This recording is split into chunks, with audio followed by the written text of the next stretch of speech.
Good evening, wherever you are located. This is panel number 2, a very exciting panel indeed. We'll be discussing anything related to the transfer of science to policy, the policy science or science policy interface, if you wish, as they relate to transboundary aquifers globally. So I have the privilege to be moderating this session. My name is Alfonso Rivera. I am the chairman of the International Association of Hydrogeologists Transboundary Aquifers Commission. And I'm here to moderate a discussion that is promising, very promising in the sense of being very rich. I also privileged have invited and everyone accepted my invitations to sit here on the table and discuss this exciting subject. I will introduce them one by one in detail in a moment. But for the moment, just let me tell you that fortunately, all the 4 panelists that are invited accepted. So I have with me the pleasure of having here Rosario Sanchez from the Texas A&M University. I won't introduce fully, later on I will. I have Shami Puri also sitting here with me. You don't see him in the moment. You might in a minute. We have Mr. Ed Rosina, a former commissioner. Also, thank you so much so early in the morning for you, I know. And as well as Anders Jägerskon. I don't know if I pronounced your name correctly, Anders. You let me know. So without much other things to say, and there are many, I would like to begin by making a short introduction on what it is about, and so the public knows what we are going to do over the next 44 minutes, the procedure that we want to do. So this is not a formal presentation, oral presentation. This is a discussion. So please bear with me. There will be 4 questions previously asked, and each of the panelists will answer one of them. We will be more or less sharp in times with 5-6 minutes-ish. And the reason is simply because it is a discussion and we would like to involve the public. So we would like to have the public to ask questions to the panelists, which I will address to each one of them after their statements, of course. So all in all, I estimate to have something between 12-14 minutes for question and answers. And following that, the panel will disappear. Now, the focus of this panel is on bridging the science policy interface for informed decisions in policy making under the transboundary aquifer context. In a nutshell, that's what it is. Now, I like to add that transboundary aquifers need to be managed like any other aquifer, right? But in this case, it requires joint approaches and greater degree of collaboration on a regular basis. That makes a difference for once. Now, the principles apply and the procedures need to be agreed upon and aligned with international best practice, guided by international law and practice according to specific cooperation agreements on the particular aquifer. And if you have been following the conference, you have heard, I'm sure, that these are essential in terms of cooperating. Now, this panel will explore means on how science may contribute to the shared management of transboundary aquifers and how we may enhance the dialogue between groundwater sciences and groundwater management. We also would like to discuss whether or not we are able, at this point in time, to accelerate the transfer of transboundary science into policy. So that's what it is about. Let me begin then. Oh, by the way, the questions that I will ask will be also written in the chat so the public will also always know which question we are addressing, right? So let me begin with Rosario Sanchez. Give me a second. So Rosario is the leader of the Transboundary Aquifer Assessment Act program in the USA, which integrates research and data on transboundary aquifers between Mexico and Texas. She is the director of the Permanent Forum on Binational Waters and leads the Transboundary Groundwater Research Team of the Texas Water Resources Institute at Texas A&M University.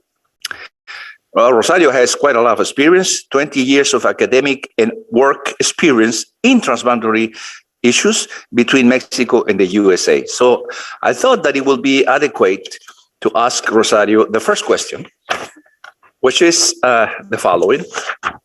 Please, Rosario, can you tell us how can science contribute to the shared management of TBAs? The floor is yours. Thank you, Alfonso. Good morning here, good afternoon there, and thank you for the invitation. I'm very happy to be here and very happy to share this panel with people that I actually admire a lot and I follow. And thank you for having me here today. So when you were talking about your introduction, and please let me know when my time is up or 1 minute before my time is up, so I can wrap up. I will. You were talking about policy, informing policy, and what are the implications for that at transboundary level. And you also mentioned international law. So I'm going to come back to that because that's important.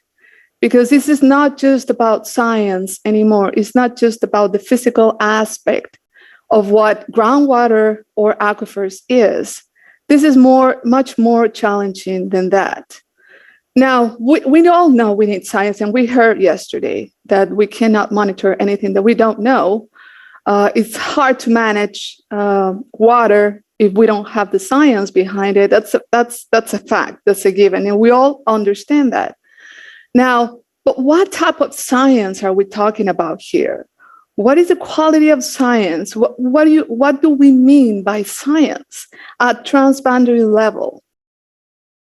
Do we need to think about priorities at national level or at binational or international level? Transboundary issues and basically transboundary groundwater issues go beyond borders, and we know that. But the fact that transcends borders, that means we have extra challenges to deal with. And those challenges has another different interfaces in the international arena, especially international law. Concepts as sovereignty, self-determination, all those strong paradigms at the international relations arena are in shock. We are shocking them with this topic. They feel shocked, and countries are kind of challenged itself. And the policy process is being challenged itself as it is asked to address those issues at transboundary level without considering those main principles, strong principles that govern power relations in the world. So we need to start thinking about sharing. What is the concept of sharing means? What is the concept of shared science means? And what does that implies at transboundary level? It requires, if you think about it, just sharing data at transboundary level, that's a policy process itself. I mean, it's not easy to share science. It requires effective communication. It requires involvement of formal and informal institutions. It requires build trust. It requires capacity building. It requires institutional leadership. And that's driven within the policy process making itself. So if we think about it, we need to think about it the other way around. Is what type of science, what are the questions that we're trying to answer when we think about science?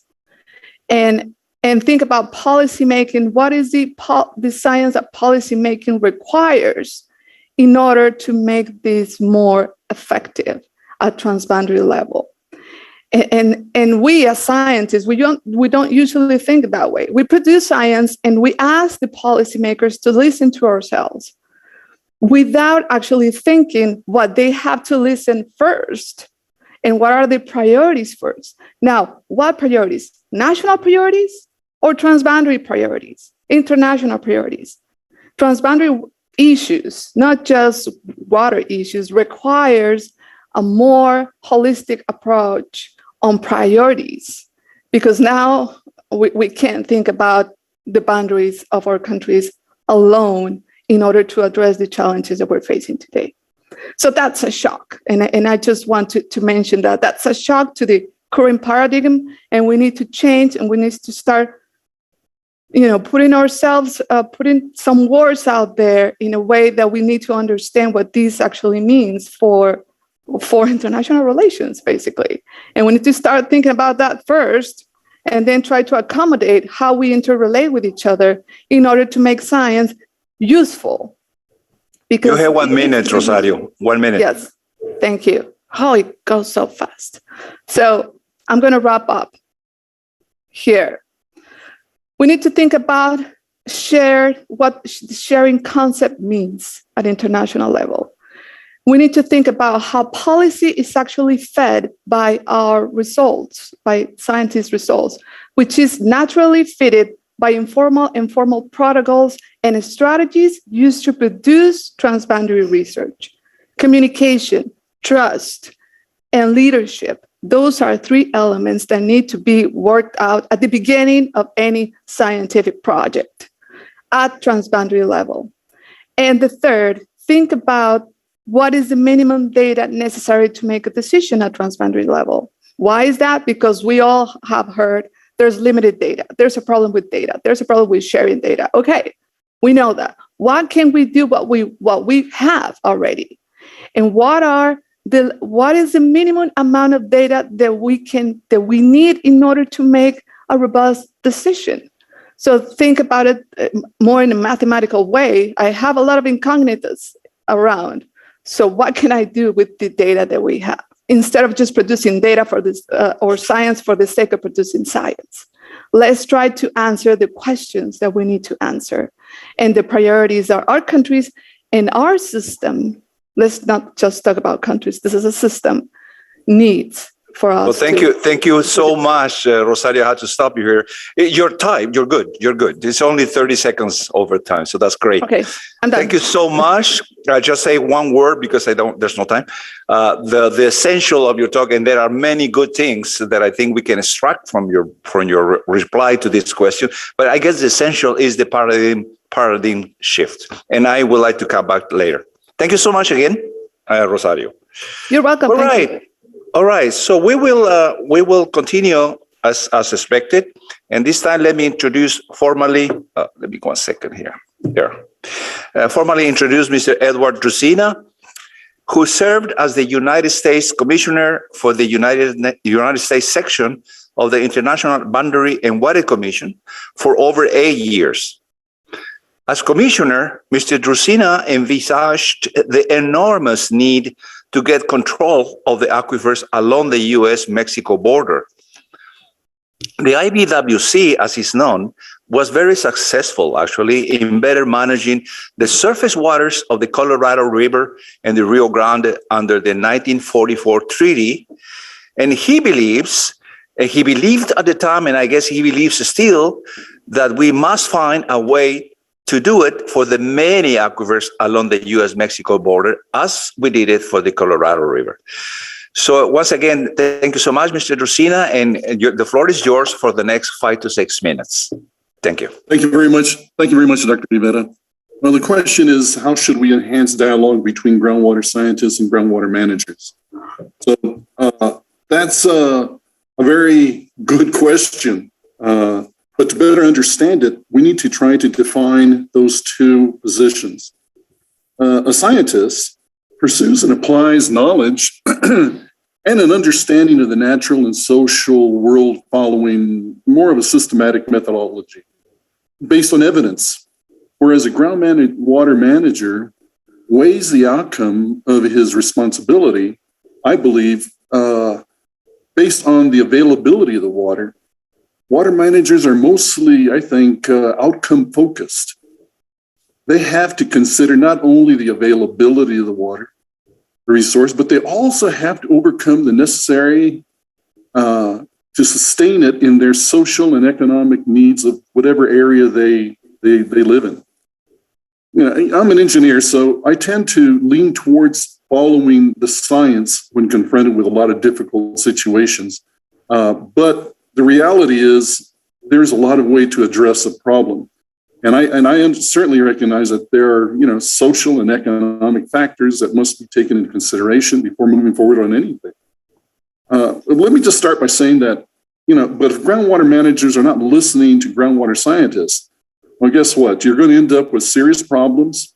You're going to end up with a discord with not only within your agency, but perhaps within your state to state or your country or whatever. So the key here is, as Dr. Rosario mentioned a minute ago, is communication. But so if you don't follow those paths, you're going to end up with poor planning and undoubtedly higher cost all along down the road. So scientists and groundwater managers don't have all the answers, but getting them together and having an open and frank dialogue will hopefully lead to sound and effective decisions, that are needed. In negotiating surface water solutions for the Colorado River in the United States, I've seen scientists and lawyers and water managers get together from the two countries and from different states, and they were dealing with different perspectives in order to come to an agreement on how to manage the water. Ultimately, they had to focus on the obvious. They had to drop all of their biases, and then they had to focus on better understanding each other and the problem at hand. They had to become open-minded and question each other's, repeatedly, but they did so constructively, not destructively. One very important factor for groundwater scientists is to have the necessary financial resources. Scientists need the money to do the necessary research. And this is where groundwater managers can play a big role. They can find the funding necessary to help the scientists improve their information that they have. Adding a little bit to the focus, let me just move over, because there are a lot of problems scientists and groundwater managers deal with. But in the U.S., when groundwater managers and scientists are managing surface and groundwater, they must follow their respective state laws. When they're dealing with state-to-state issues, they're oftentimes by state agreements, state-to-state agreements. So there are compacts in place. But when you're attempting to enhance dialogue between countries, then you have to have a much more formal understanding and agreement between those two countries. In the United States, we do not have a federal agency that is charged with management of groundwater. This may be occurring in a lot of parts of the world. You have to have an authority that's responsible for that. Groundwater in the southwestern United States is managed by each individual state, while in the U.S. and Mexico, we have conventions and treaties. Those are just international agreements that we have been following for many, many years. So that is probably one of the biggest obstacles. I've seen, as you go through and looking at these different situations around the world, you start to realize that it takes decades to come up with solutions. The International Boundary Water Commission, as Dr. Rivera mentioned, was formed in 1889 and was established in order to resolve surface water and boundary issues. It's 132 years ago. A lot has changed along the U.S.-Mexico border. Populations have grown dramatically, and the need for groundwater has become much more apparent. There's a distinct difference between the U.S. and Mexico on water management. 1 minute, Mr. Trusina, 1 minute. Okay, thank you.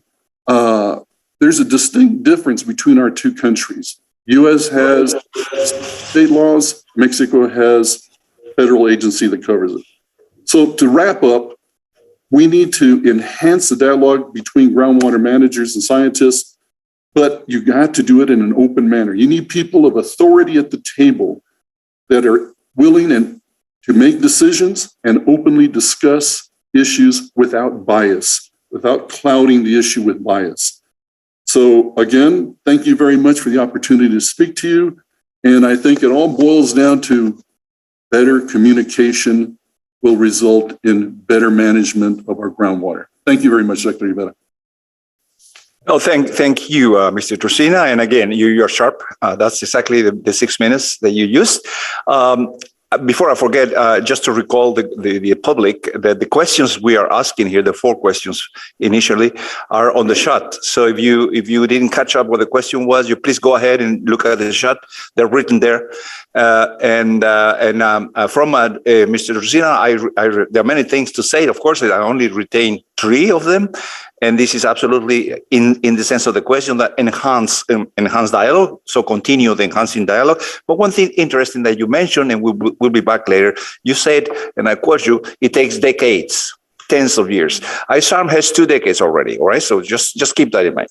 Right, that allows me to go into the next speaker for the 3rd question.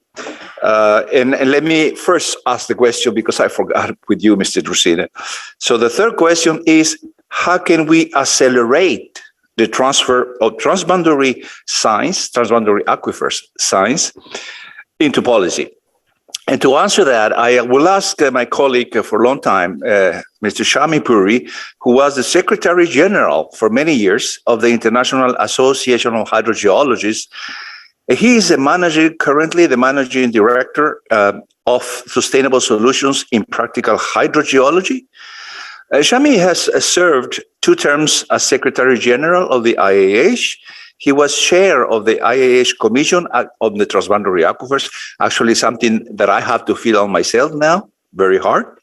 His scientific, technical, and policy experience on groundwater resources management comes from over 4 decades of international work in 35 countries. So I thought if I could ask this question to somebody, that would certainly be Shami. So Shami, the floor is yours, and you will have, as everyone else, 6 minutes. Well, thank you very much indeed. And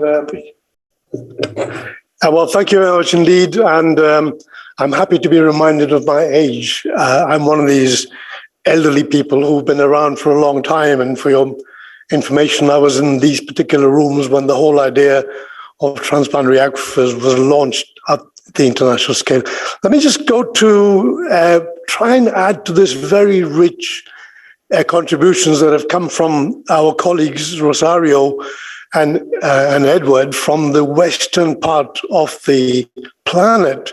There is the central part of the planet, so to speak, Europe and Africa, if you want to call them central, and the eastern part, which is the Asian continent. And there's quite a lot of differences over here, which I think we can look at the differences, but we can look at commonalities. So let me go straight to the question that you put to me. You say, how can we accelerate, that's the key word, how can we accelerate the transfer of transboundary science into policy?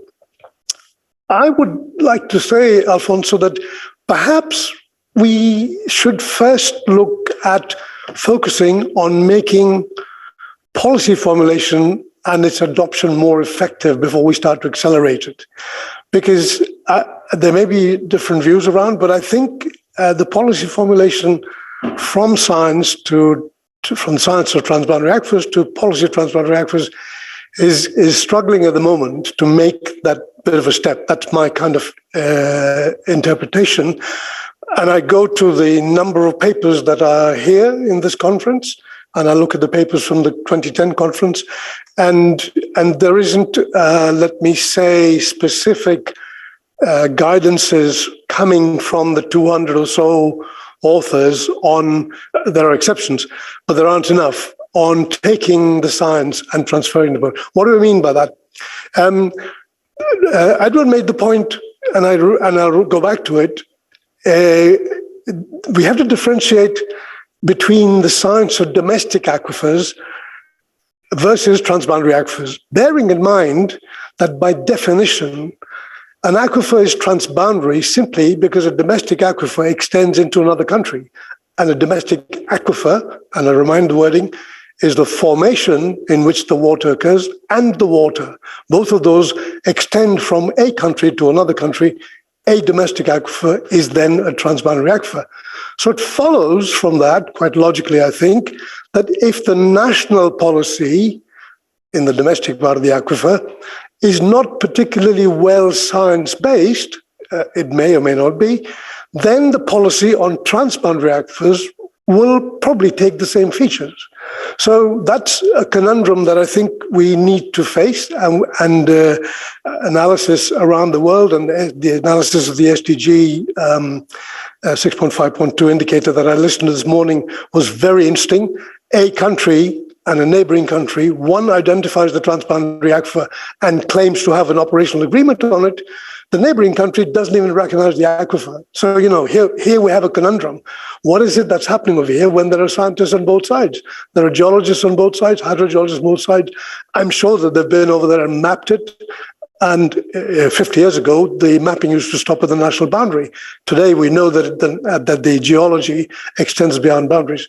So to make the findings of science more effective, I think that the practitioners of transboundary aquifer management and transboundary aquifer governance have to learn a language and use the language, I think, that policymakers use, because otherwise we are not getting through to them. And what are the kind of things that the policymakers want to understand? What they want to understand is this activity going to give us economic gains, or is it going to give us economic losses? If I undertake activity A, which is on a transboundary aquifer, policymaker doesn't quite know what it is, pump more wells, stop them, whatever it is. How does it affect the economy of the local area? How does it affect the local politics? If you try and stop the pumping, the local politicians are bound to stand up and say, well, I don't accept that. So that's the kind of thing that we need to understand. Countries at the policy level are looking to preserve their economic performance. They don't want to see losses, they want to see economic gains. So if we can present how the resources in a transboundary aquifer conducted under the umbrella of cooperation leads to the reduction of some kind of a risk. And that's what we need to do. That's the kind of area we need to get into from science to policy. I know it's a big step to take, but I think that's probably the way to go. And so looking at it is the policy going to help to reduce the risks associated with the livelihoods of people? That's what the policymaker wants to know.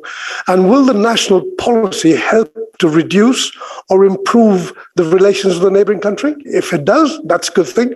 If it doesn't, it may not look right. And politically, we know that in many places in the world, there are tensions. And these tensions can be exploited using You have 1 minute. Natural resources. Yes, I have 5.43 seconds is where I'm at. Thank you very much.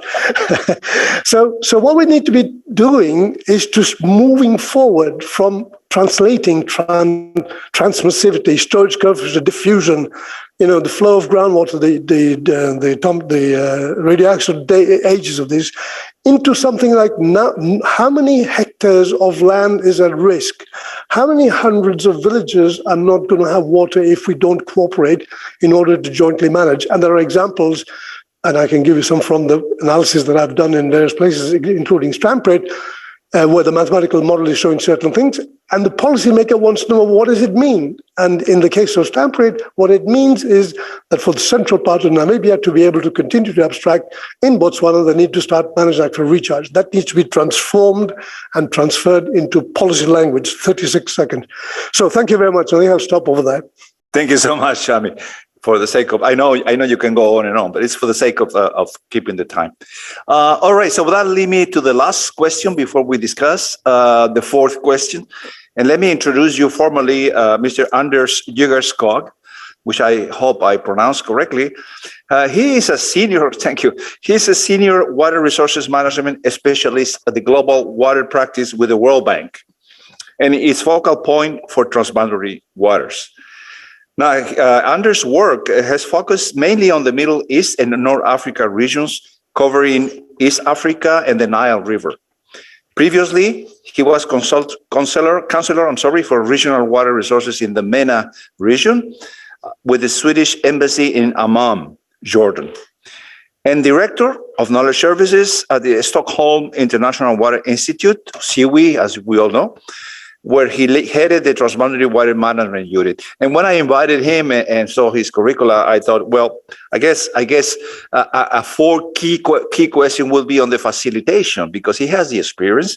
So the question for Mr. Jygerskog is, how can institutions facilitate the negotiation diplomacy, and scientific cooperation between riparian countries needed for political commitment and institutional strengthening. And again, you have the floor for six minutes. Anders? Yes, thank you very much, Alfonso. Good afternoon, good evening, good morning, wherever you are. It's a pleasure and an honor to be invited to such a distinguished panel. I had some points that I wanted to make, but just listening to the previous speakers, I think I wanted to add, but I will try to restrain myself and keep myself to the 6 minutes. I will come at this question, and really it centers around, I think the key word here is facilitation of cooperation. That's really what I would like to center my contribution on here today. And I'm coming at it from sort of the development bank perspective, but also from my more perhaps scientific or educational background, which is more international relations and political science. So coming at that questions from that perspective. So let me first start with the first point then. I mean, just highlighting that the World Bank just did a stock-taking exercise of our transboundary engagement, broadly speaking, for the last couple of decades. Also with that, based on that, devising a new strategy. One of the 5 sort of not necessarily new areas, but areas we want to focus on is exactly transboundary groundwater and transboundary aquifers. We recognize that this is something that we have supported, but we need to support it even more as basins are closing, as pressure grows on these resources. I wanted to highlight that first, and then my second point is, and I think all of you, other speakers, and also the conference at large talks about this. What is known, what is not known, and I think that's an important contribution of national institutions to help policymakers, help the transboundary discussion, to bring more knowledge and science to really understand what happens. And I think Shami, Ed, and Rosaria as well, they already mentioned that as one of the key important aspects that science can help with. The third point, and that goes to, I think Rosaria was talking about that, sort of the power relations, the willingness to share data, which is not always there.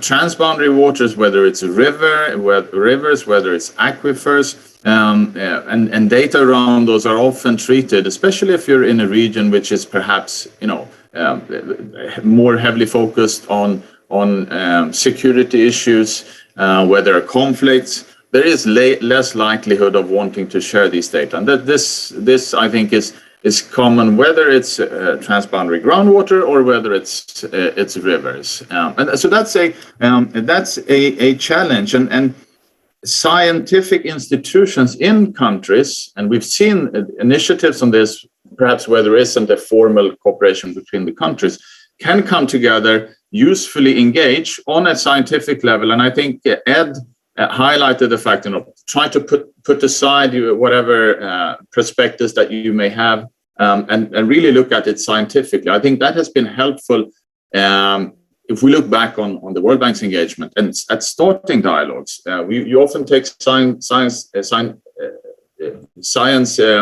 together, and scientists from different countries. You do get a common understanding, you have a common language, you may have differences and you may debate those on a scientific level. But if you can do that, you can slowly, and I think it was mentioned it takes decades to form cooperation, and I agree, I couldn't agree more. But slowly you can build that cooperation if the space is given to scientists to work this out. And then finally, what we've seen in transboundary cooperation, broadly speaking, whether it's rivers, whether it's aquifers, is that when science and policymakers comes together, that there is a network, that's a social capital, if you like, that is being built between those that are engaging, and over time, it's trust being built. And I think we can look at almost any engagement that we've been a part of, often starting with very little cooperation, perhaps even not willing to be in the same room. But over time, a network, a trust, a common understanding based on science often, has emerged, and that takes decades. And I think that's what can, in the long run, also facilitate this cooperation that we wanted to see. So I'll stop there. Hopefully within time, Alfonso, and happy to take any follow-up questions as well. Thank you very much. Yeah, thanks to you, Anders. Actually, you were under your time, so highly appreciate it. It's so rich. You guys have done a spectacular job here. I'm taking notes as you speak, and at the same time paying attention. It's hard. There's so many things, and unfortunately, we don't have the time to discuss. I would have liked to cross-examine each one of you, between you, among you, but unfortunately, there's no time. We're going to have to make another conference out of this. Instead, we will follow the protocol and go for the questions, if there are any from the public.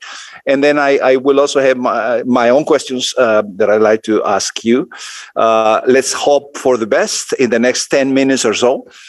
I see already one question very specific to Shami. I guess you provoke people here. So Shami, somebody in the public is asking, since there are high level of uncertainty with groundwater, even with the best monitoring systems in place, so what principles should water-related policymakers use to balance what we know and the risk of what we don't know as they allocate water resources? Actually, it goes very close to some of the things that Rosario already mentioned at the beginning. Shami, what do you say? Well, thank you very much indeed. This issue of risk and converting the science into risk-based envelopes is exactly the way ahead. There is a session immediately after this panel in which there is a discussion on this, where we make some points on how the risks should be addressed. To try and answer the question, I won't mention the aquifer that I'm going to be talking about, but way back in 1991 or thereabouts, there was an aquifer which is a transboundary aquifer, and the word transboundary wasn't very important, very forefront in it, although everybody knew about it in this country, and there was a great risk. The foreign country is taking all this water from our aquifer. What are we going to do about it? And we urgently need this water because we're running out of water. So the question was put to myself and my team that we were working. And what we did to try and respond to these risks was first construct a mathematical model. That was built on the basis of 18,000 meters of new water well drilling, about 7,000 meters, 7,000 hours of pumping testing, et cetera, et cetera, et cetera. Lots of mathematical modeling, lots of science, 4 or 5 years worth of science, mathematical model. Mathematical model was then used to predict a series of scenarios, risk-based. And the risks were yield from the aquifer, the potential of the impact to the well fields in the foreign country. How long will it take? What is the likelihood of the impact? All of these risks were converted into numbers and figures that were presented to this particular government. So the answer was, if you take X, Y, Z decision on drilling so many wells for pumping for so many years, the impact of this is going to be this much drawdown approximately in so-and-so country. Here's your risk. So that's the way to go ahead. Scientists have got to move out of constructing the mathematical model, sitting back and saying, oh, here's a model. Yeah, all right, what about it? What does the model tell us? The model tells the policymaker, if you make this decision, Mr. Minister or Mr. President, the impact of this is going to be so much on your economy, positive or negative or whatever it is. So I would say that the way ahead for us scientists is to move into this realm where decision makers need information which is quantitative within risk envelopes. We're not all perfect. I mean, our forecast won't be 100%, but it'll be 60% or 70%. And we can improve that by saying, well, I need 3 more observation wells. Thank you so much, Shami, also for the time that is short. Again, there are many other questions. I don't see. It's hard for me to see on the screen here, but I think from the public, I don't see one. Yeah, here's one. This is a little bit long. I read it, and I'm going to read it, and I'm going to ask anybody you want to say something, but it is a little bit general. I don't see any specifics in the question, but let me read it. So the question that the person asked to this panel is science has its good and its bad, and its experiments and applications. A little bit of philosophy. Can we have science that benefits humanity positively and avoid science that hurt? I don't read everything that hurt. To avoid science benefits. Okay. Benefits for creating enabler environment for human existence, not destructive to human existence. It's hard to say, but I guess what I take from this question is, again, the role of science. And this has been discussed here at length. So unless I see somebody would like to react to this question specifically, please do so. Otherwise, not really. Okay, Shami, can you do that? Something brief? I'll make a quick response. Okay. Science for good, science for bad. COVID came along, and everybody said, "Oh, what are we going to do?" The scientists got together, and within weeks, months, with collaboration around the planet, all medical scientists got together, and within a few weeks, humanity had cracked the answer, and we have a vaccine. Luckily, many of us have had the vaccine. Unfortunately, many of us have not. That's not the role of science. That's the role of politicians. So the scientists have produced the results. Regrettably, to me, the policymakers have not had the responsibility of making the same vaccine available equally around the planet. So scientists have done their job. Scientists are still fretting that this vaccine is not being distributed around the world, but that's a very, very obvious answer to the question that's been made. Science will produce the good, and it's the policymaker to take it forward. All right. Well, thank you very much, Dr. Shami. That was indeed. Yeah. Go ahead, please. Let me just add to that very good response. I see science as a foundational element to any kind of decision that is being made by people that are rational and reasonable. So that is really the fundamental part of this.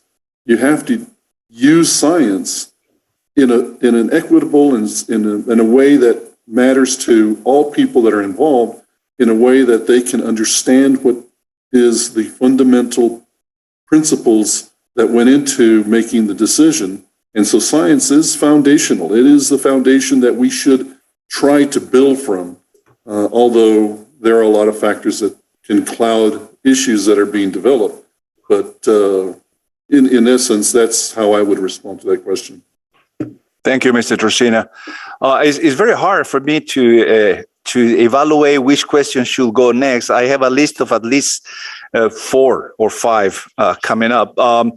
This one is for actually to follow up to the Anders. So I will do it in a quick way.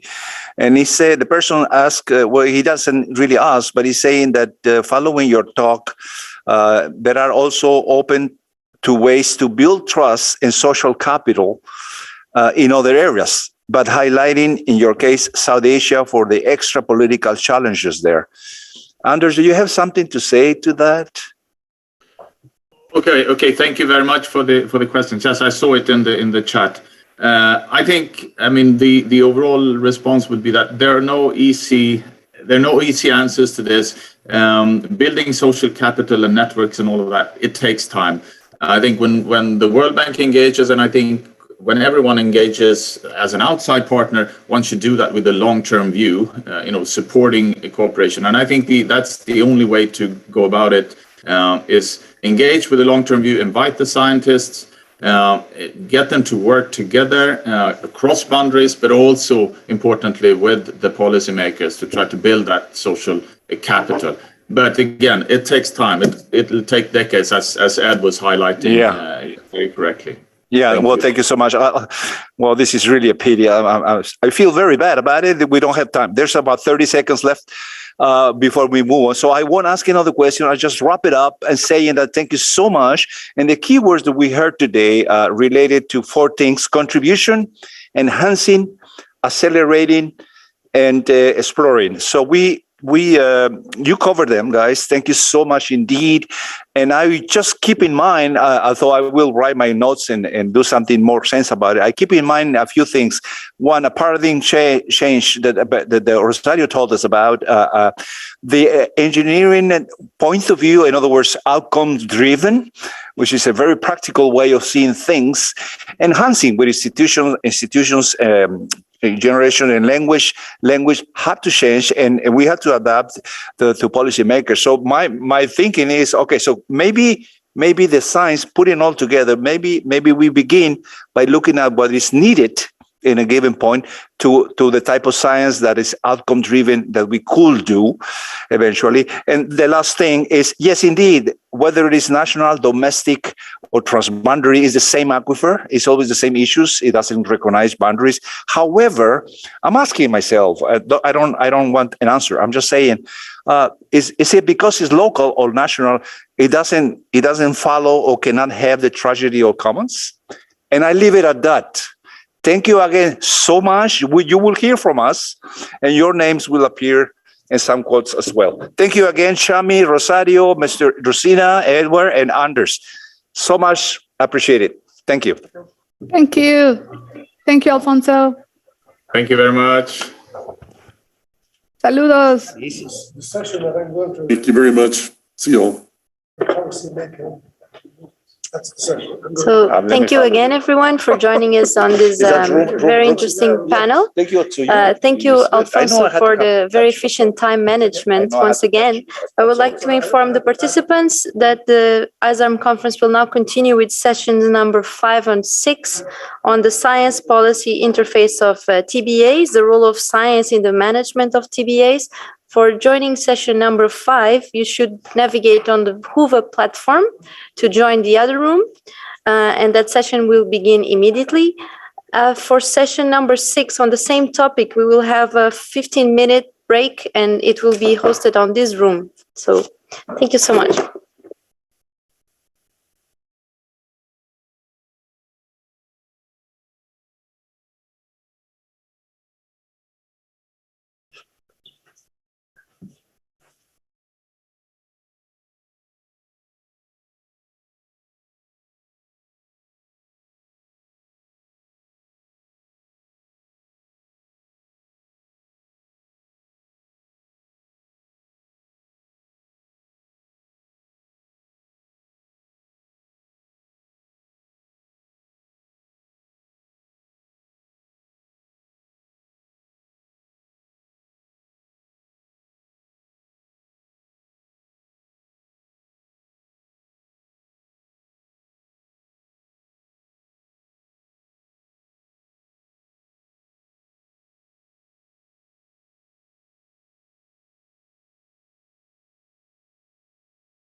So can we start, Alice? Ready? Yes. So good afternoon, everyone. Good morning, good evening. It depends on when you are joining us today. We're going to now start the session number 6 on the science policy interface of TBAs, the role of science in the management of TBAs. And this session will be chaired by Mr. Seifu Kebede. He's a professor at the University of KwaZulu-Natal. Over to you, Chair, and wish you all a great session. Thank you very much, Chairperson. Yes, I'm from the University of KwaZulu-Natal, South Africa, and session number 6. And fortunately, the preceding sessions have set the scene. And for the interest of time, I wouldn't, take much time, and I will directly go into the presentations. We'll have 5 presentations and 5 other, flash pre-recorded videos. And science is one of the indicators. Scientific collaboration, science information exchange is one of the indicators of a successful transboundary cooperation and for policy making and decision taking for better management of transboundary aquifers. And this afternoon we'll hear from different continents. And I'll call the first presenter to share with us. The first presenter will be Doris Wendt from University of Bristol and research associate from University of Bristol. Doris, would you please mount your presentation? Thank you. Thank you, Seb, for the introduction.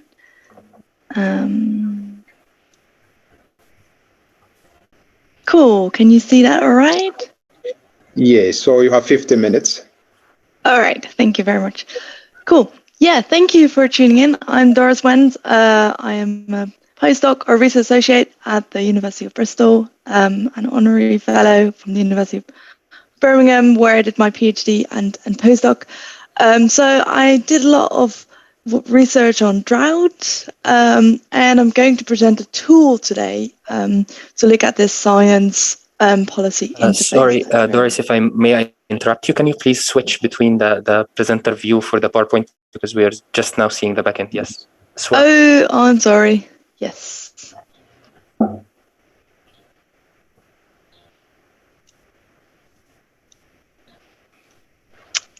All right. Perfect. Thank you. Okay, sorry for that. Cool. Okay, so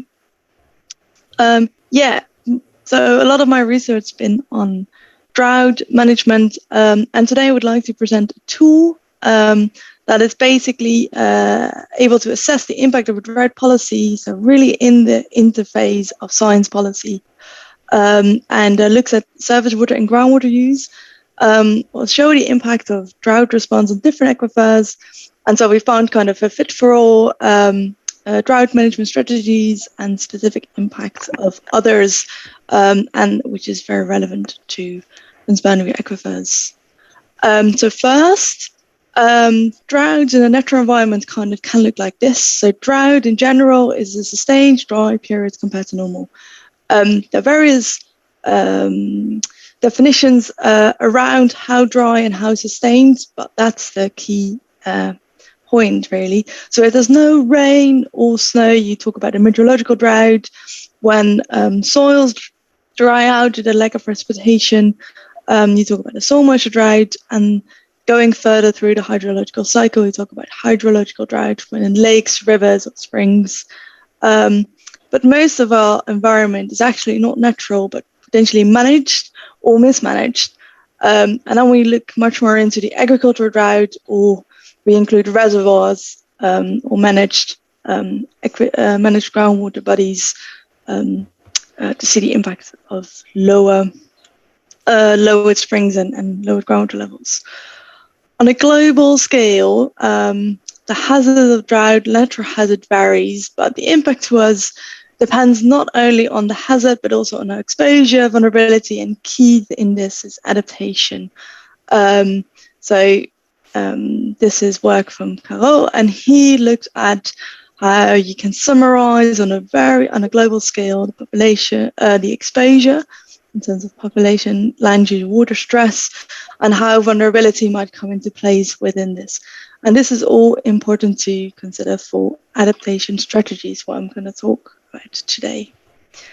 And that means there's an additional load of stress, not only in terms of precipitation, but much more in terms of surface water and groundwater. And we look at transboundary aquifers, but already potential tension around water availability. A strategic drought response is key to, with current droughts and future droughts, to kind of avoid that pressure and to look at integrated water use strategies. And I would like to take you to a concrete example, or a less abstract example than this. So we're going to focus on Europe for this presentation.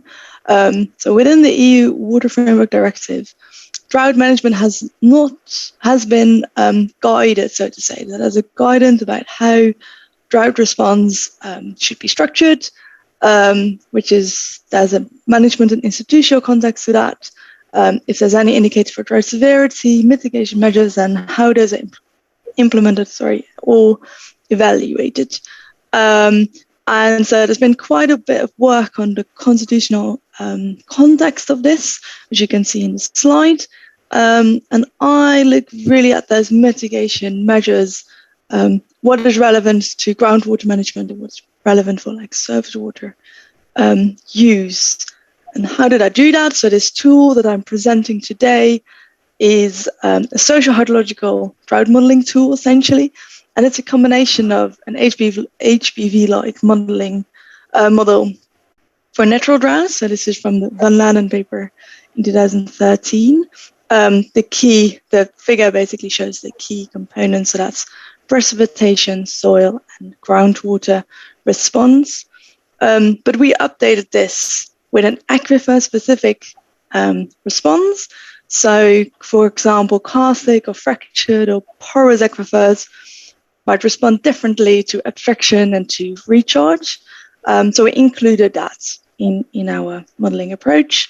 And then, because we're not focused on natural system, but really on anthropogenic and environmental water use, we included this reservoir to which you can import water and export water, abstract groundwater, and manage droughts, which is the key component, really. So altogether, this looks like this. So we have three model components, which is soil moisture, groundwater, and surface water. The last two can be used to meet the overall water demand.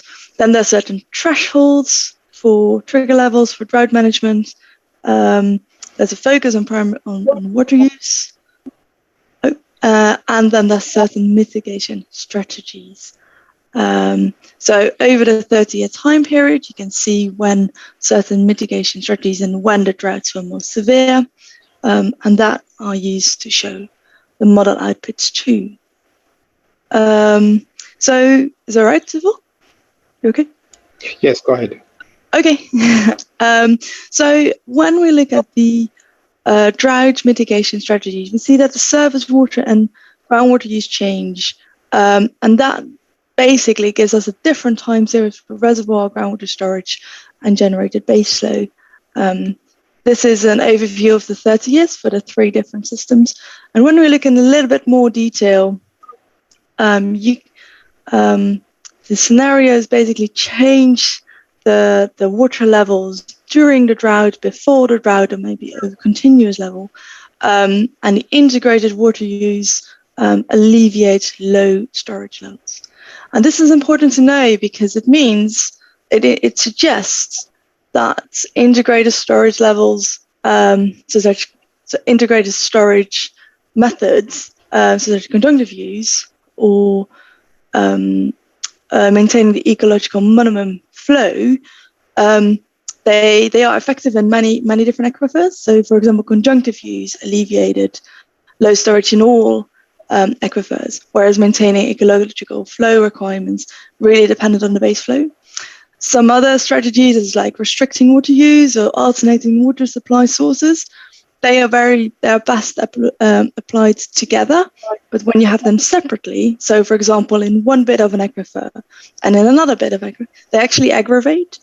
So testing these strategies separate and together is quite an important assessment or like way to forecast the impact of a certain strategy.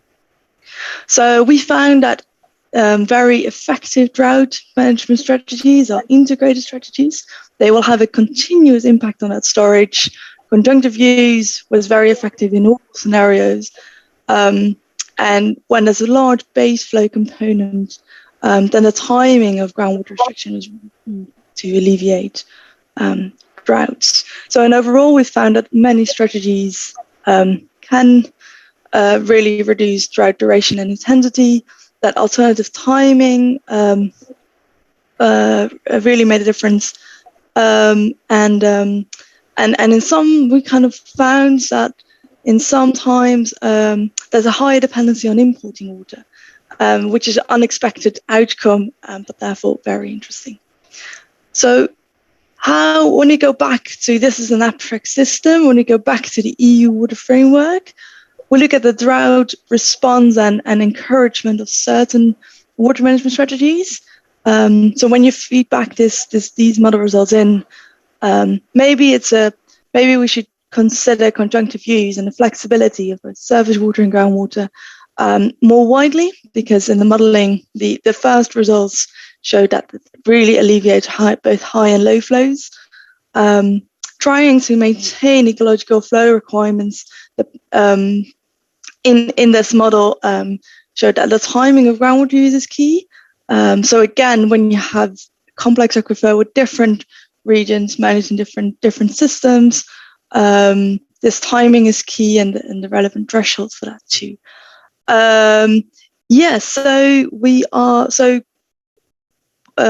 This is the first abstract work has been published, and the next things are is the stress testing of drought strategies. So seeing whether this is relevant to like future climate droughts, different management strategies. We're having a look at conjunctive use, whether restrictions due to operations or license providers can be changed to optimize performance.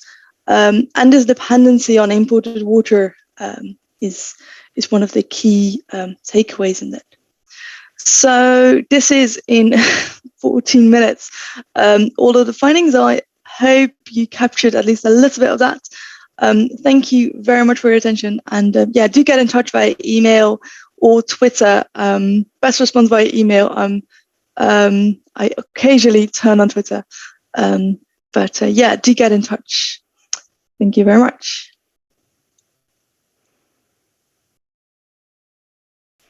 Thank you very much for very rich presentation and very enlightening. And this context of transboundary groundwater management so far, focuses on the groundwater aspect or on the surface water aspect, and the conjunctive aspect has not been given due emphasis. And then it is coming, actually. It's being started in many projects in Africa, conjunctive management of surface and groundwater in transboundary context. And you also included the soil water, the groundwater and surface water, and for drought management. I think this is a very good example that can be applied in other regions. And for the sake of time, again, now I'll move to the next presentation and invite Suzanne Wuit from Suzanne, can you share? Senior researcher at the Netherlands National Institute for Public Health and the Environment. Suzanne, you have 15 minutes. Okay, thank you very much, Saifu, for this introduction. I will share my screen now with you. One moment, please. Yes, please.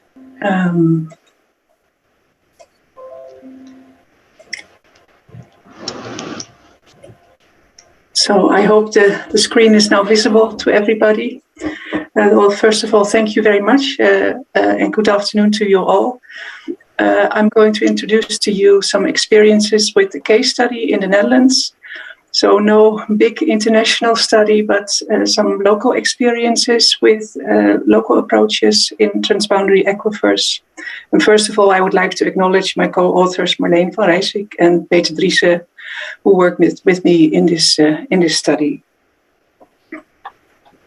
Well, actually, we looked at different types of governance approaches in the Netherlands, and I will share with you the results. And in presenting this study, I will also reflect on what the results could mean for transboundary aquifer management. And well, just to highlight to you why we initiated this study. Some speakers before me already introduced to you the extensive framework that we have in Europe. In 2000, the European Water Framework Directive was introduced, and it entails a river basin approach, and it has objectives for good ecological and chemical status, both for surface water and for groundwaters. So you should say that's a very sound and solid basis for good transboundary cooperation. And it also includes a governance approach to be set up for all water bodies. But what we see after 20 years right now is that despite all efforts, because a lot of member states took a lot of efforts to implement the obligations of the Water Framework Directive, but we see a stagnation of water quality improvement. And well, we were looking for an explanation that could enhance further steps towards improvement. And well, we thought we would choose the local perspective to look at these problems. Well, how did we approach it? As I said, it was not initiated as a study to look at transboundary aquifers, but I think it holds interesting aspects to include in discussions during this webinar. We looked at different water usages, drinking water, fresh water ecology, and bathing water. And the first two also include locations within a transboundary context. As you can see on the right-hand side, you see the groundwater bodies in the Netherlands and drinking water abstraction sites. And over half of the drinking water abstraction sites are located in a transboundary aquifer. So it is quite a common situation that we are dealing with those types of aspects. We chose for case studies in different water types, both groundwater and surface water, and also settings, urban and rural setting. But we also restricted ourselves to the Netherlands to enable to make a good comparison between the different experiences. But we made reflections within the EU arena and the Water Framework Directive process to enable a comparison with neighboring countries as well. Well, what was the framework that we used? We used a method called the 10 building blocks, and roughly said, you could compare it to the framework that has been developed by OECD, the Principles of Good Water Governance. The only big difference is that this has a specific focus on the realization of objectives, and that means that you specifically assess all those elements that make the connection between what's being realized in practice outside, and that was for us a very good way to get started. We also sort of upgraded or specified the framework towards our objectives. Since we wanted to look at water quality, we refined the framework with specific elements that gave information on these aspects. And it's a framework that is sort of diagnostic of nature. It's not like a monitoring framework, and it has a very central role on what you are going to achieve. Taking a little step back towards what's happening in Europe, because I noticed that in the assembly today, we are coming from all over the world. So maybe just to give you a little bit of an idea of what's happening in Europe in terms of the legal framework regarding water. As I said, we have the Water Framework Directive, and that sort of acts like an umbrella directive, and it is linking to both directives focusing on pressures, directives focusing on restoration and preservation, and finally also on water usages. And that is basically covering it all, but it also sets a challenge towards the coherence and consistency of the legal framework, because they have been developed from different columns, different directorates in different time frames and political settings. So it's not always secure that these are fully coherent and really strengthen each other. So that leaves, I think, a challenge in the European context to be pursued. Oh, just checking up on my time. Well, what we did is we actually first carried out a literature review to set the scene on what should be the focus in our case studies. And what we saw in that literature review is that you could make a distinction between what was being described on effectiveness of governance approaches, coming from both the physical domain, the hydrogeologists, the water quality people, the ecologists, the lawyers, and the social economists. They all had their own views on what was important if you want to achieve a good quality. And well, the ecologist maybe is somewhere the most basic in that respect, that he's very linked up to the system and achieving good status for all waters and all groundwaters. And the social scientist is more focused on aspects of social equity and fairness and all those kinds of important aspects in society, whereas the lawyer has more like the interfacing role, connecting these different elements. And what we saw in our study is that all these perspectives are very relevant, but what is actually most relevant is how they are connected.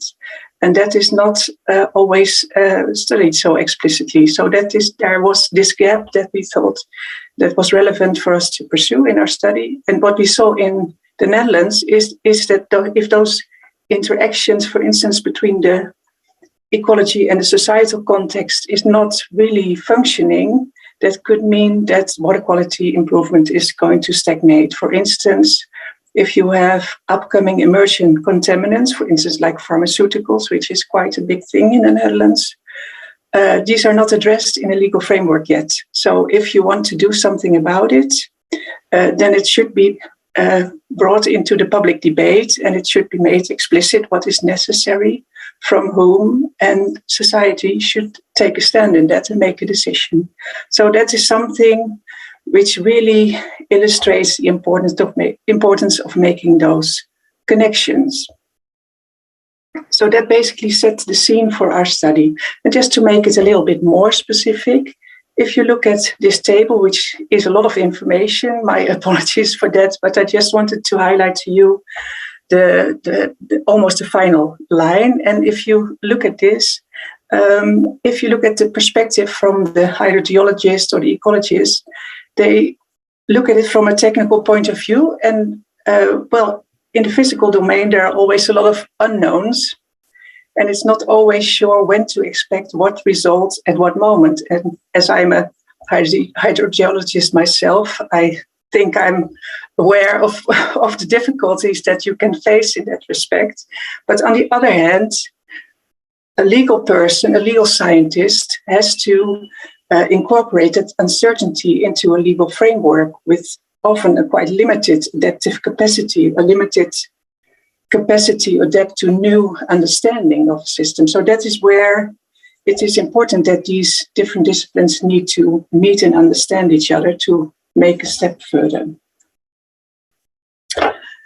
If we are going to the cases, the drinking water protection file, that is an instrument that we developed in the Netherlands, and it is more like a process instrument to identify risks with all the actors that are involved in the protection of drinking water resources.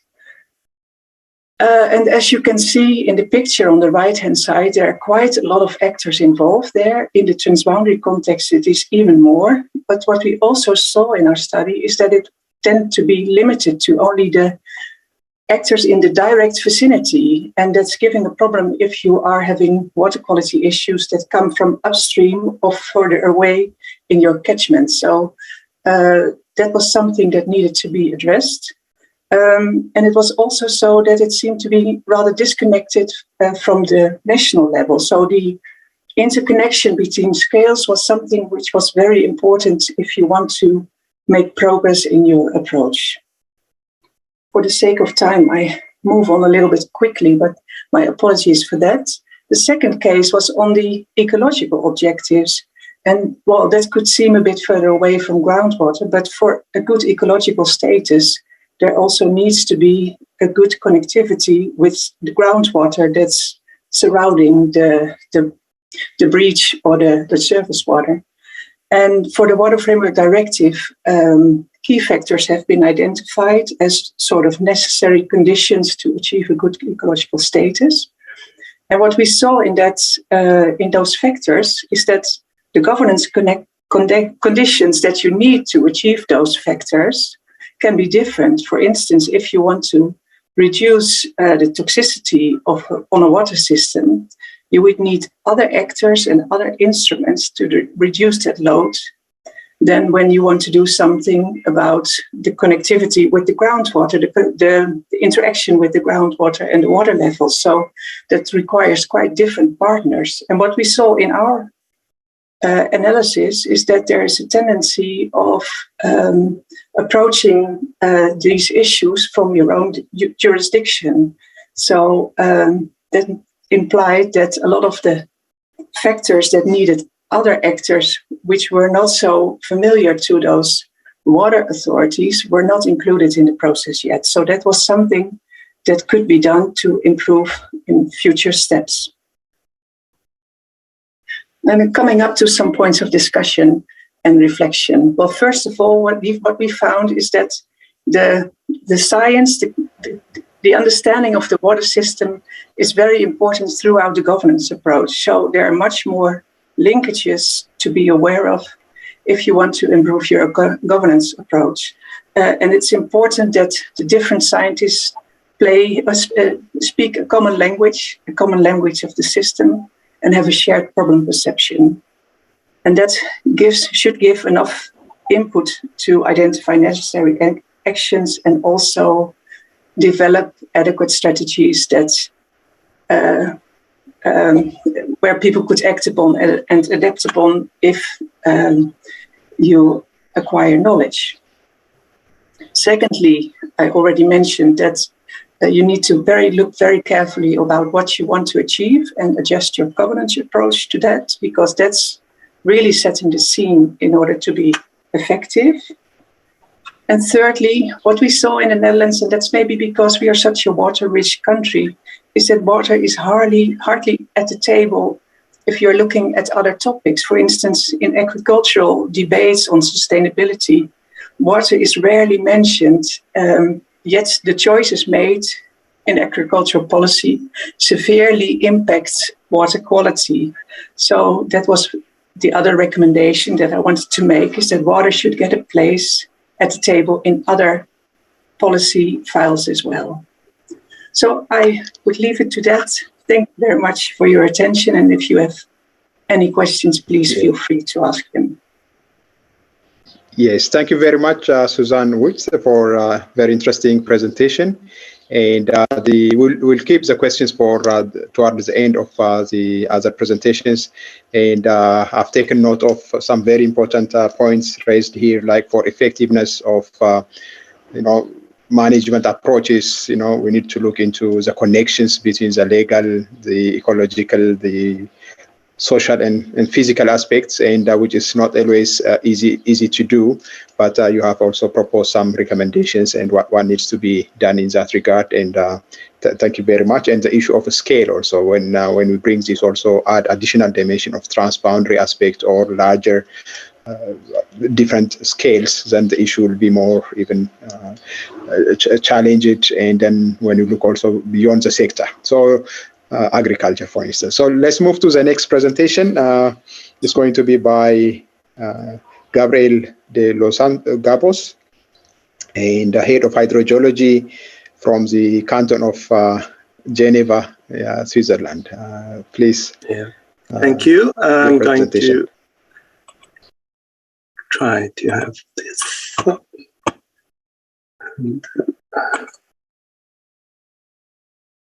Yes, and you have 15 minutes.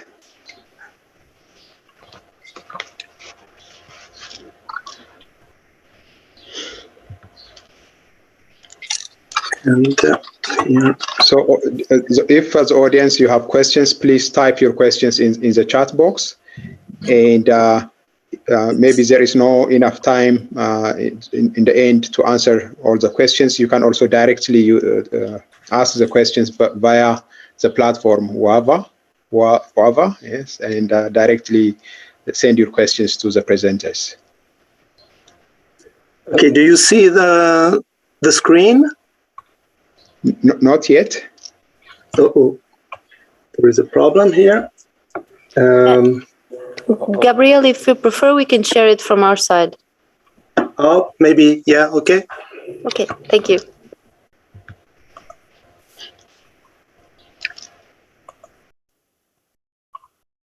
Okay, thank you.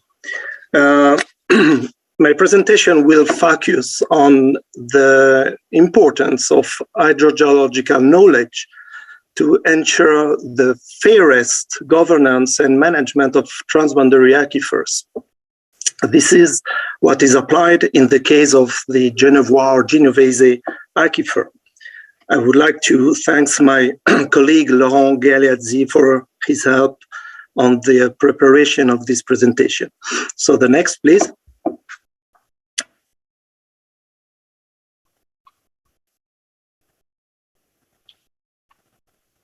Okay. The Franco-Genevois agreement on the drinking water resource of Geneva is among the first agreements in the world on the management and protection of cross-border aquifers.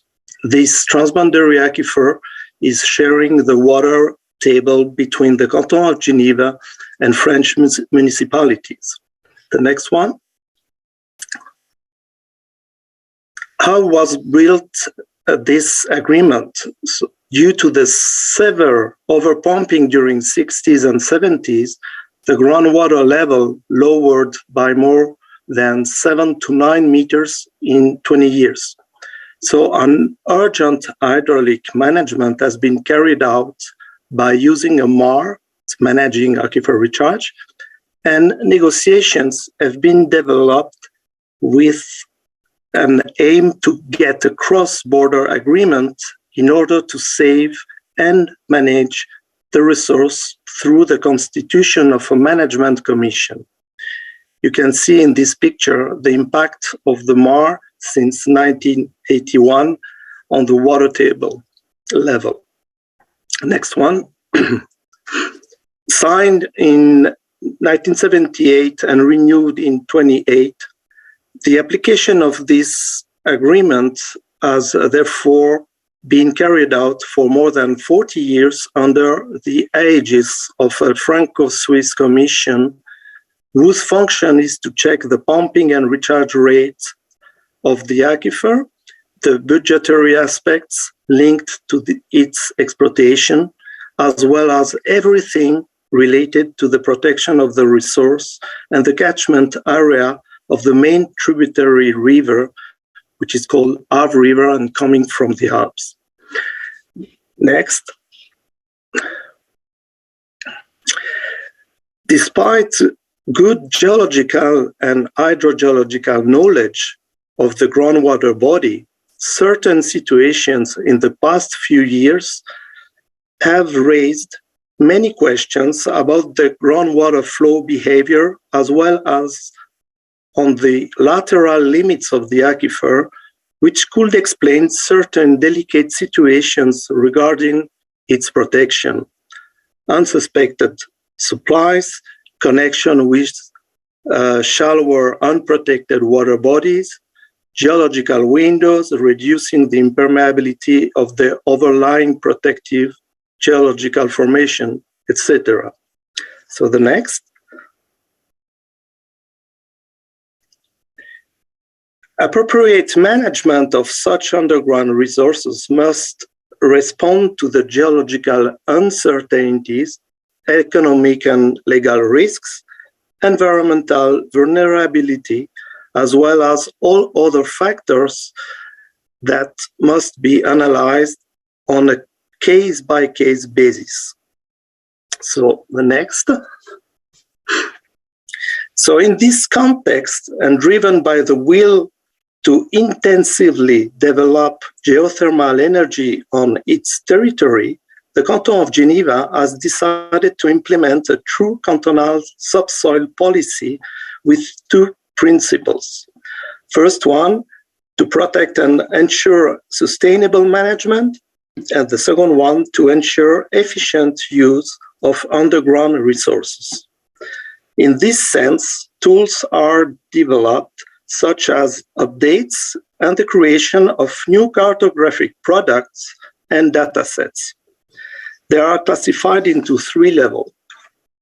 The first level are raw data, like boreholes, monitoring wells, capture wells, springs, etc. The second level, map library, represents interpreted information about subsoil conditions. And the third level, it's a planning, indicates what you want to achieve or do at the strategic level according to the cross-cutting issues. So the next one. A resource management plan was developed and supported by the department in charge of the environment of the Canton of Geneva, and aims in particular to the following objectives: coordinate developments, so identification and mapping of sectors for better arbitration of uses, acquire and disseminate knowledge, inform territorial actors about the data to be collected and transmitted to the authority, and clarify the operating conditions, clarify the conditions for developing subsoil resources, in particular by defining the roles of the various actors, the rules, and the operating conditions. The next. Since this approach has been accepted and applied to all subsurface resources at the canton level, an improved understanding of the extension of water tables is continuously being developed thanks to vast investigation works. For example, geophysical methods, drilling, tracing and water analysis campaigns, and use of numerical flow models. The next. Along with the current establishment of a comprehensive geological database, the application of this approach to the Genevois Aquifer has led to the reinterpretation of thousands of existing boreholes across the Genevois Aquifer area, and to the acquisition of new data and knowledge. This allowed to improve subsurface knowledge, to redraw geological and hydrogeological models, to redefine more precisely the geometry of the aquifer, and identify where to continue prospecting in order to better understand the heterogeneities of the aquifer, either in its Geneva part or in the cross-border area. So the production of specific maps allow a better understanding of the behavior of this aquifer, its extension and boundary conditions, as well as its protection needs, which is crucial to support the definition of new planning and protective tools. Next. So this work, in constant evolution and carried out in partnership with our French partners, demonstrates the importance of a robust and shared geological and hydrogeological knowledge in order to optimize the management of such a cross-border aquifer, since activities on a given side of the border can impact production wells on the other side. So in this picture, you can see an example of the old limits of the Genovese water table versus new one, which help to have a better view of the potential water circulation and new areas to optimize the protection of the aquifer. Next one. What has been shown in this presentation is often well highlighted in any good hydrogeological manual, but our experience shows that the application of these methods is used very little, and many transboundary aquifers are often managed with relatively little fundamental knowledge about the characteristics of aquifers and their flows. What we see is the underground remains unknown. So how to work effectively with an invisible environment?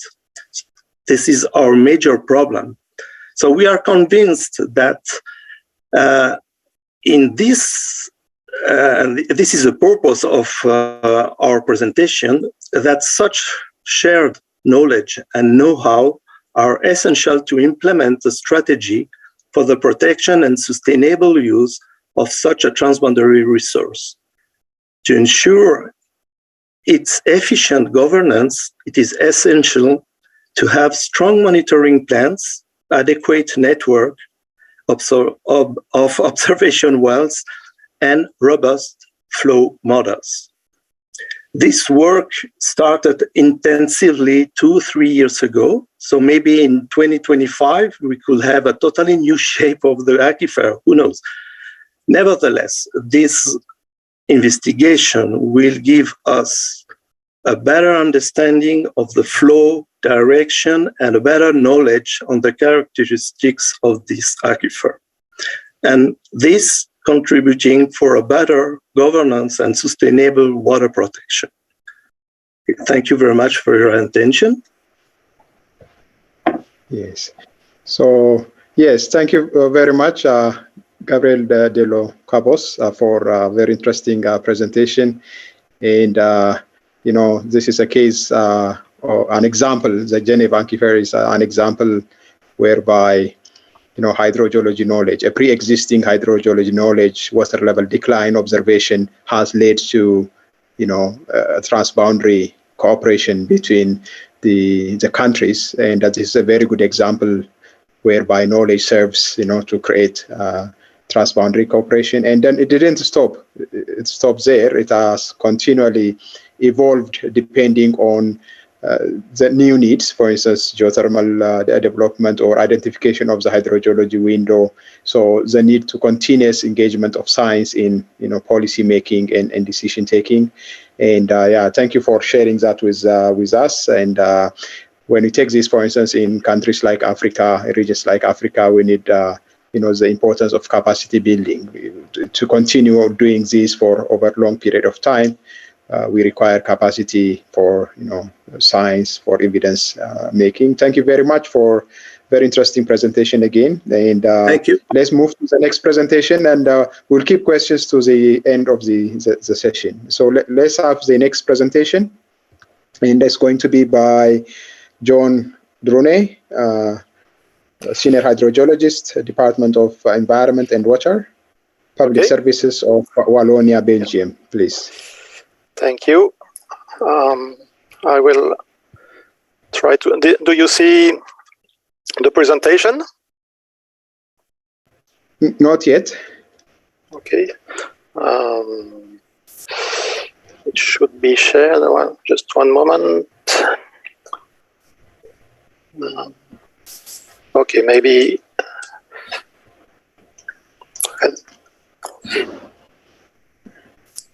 And now is it okay? Yes. Okay.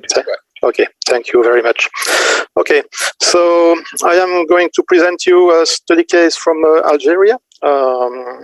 from the sustainable management of the groundwater resources in the northwestern Sahara Transboundary Aquifer, in particular in the Adrar region.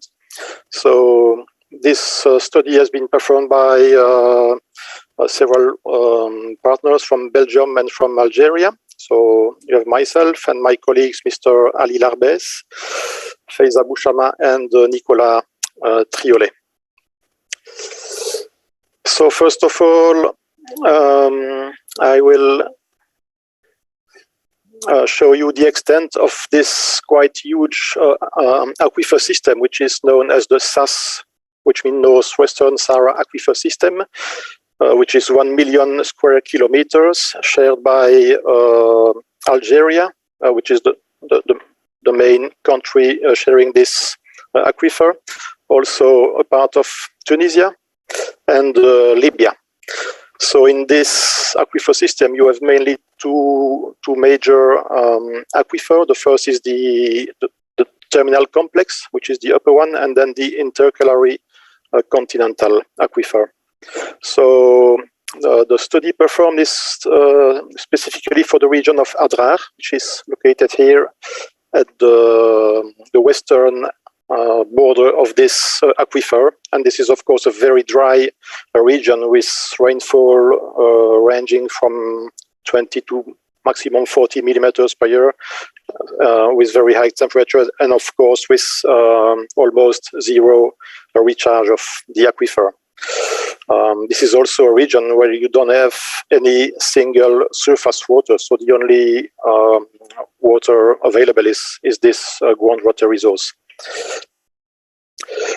So just as a brief introduction on the aquifer context, you have the two major aquifer, which are the terminal complex here in green, and then in blue the intercalary continental, with the region of Adrar here on the intercalary continental part of the aquifer system. So the situation in this area is that single water resource is shared by many different users, so many different uses, as we can see on this land use plan. So we have, of course, a drinking water supply for the population. We have more or less 150,000 inhabitants in the area. So the city of Adrar is here. And you have some industrial uses like oil and gas extraction, and you have mostly the agriculture water needs. And you have two different kinds of agriculture. You have agriculture from pumping wells, mainly for cereals, that you see here in the light green zones. And then you have the traditional agriculture from the Fogara, which is here in dark green zones. So all those uses of the same groundwater resources leads to some competition on the quantitative side, but also on the quality problems on groundwater resources. About the quantitative pressure on the groundwater resources, we can see here that the main use of the groundwater resources is agriculture, almost 70%. And we can also see that the evolution of the population leads to some increase in the water demand for domestic use, for drinking water supply. And on this third graph, you see that the agriculture is the major use of groundwater, and that it will increase quite a lot in the upcoming years. So the pressure on the groundwater resources from a quantitative point of view is quite high, and we have no recharge on this part of this big aquifer. So about the agriculture use of the groundwater resources, we have here some satellite pictures from the cereal plants that use groundwater from pumping wells, and we can see the evolution in 2 years from 2016 to 2018. We can see that we have more and more superficie of irrigation for the also cereal plants, and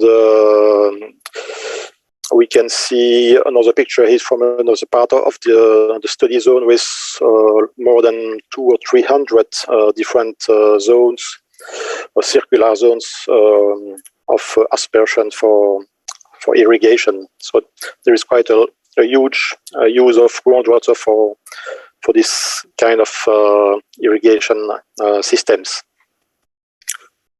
On the opposite, you have in the same zone the very traditional agriculture for the palm groves, so for dates, palms.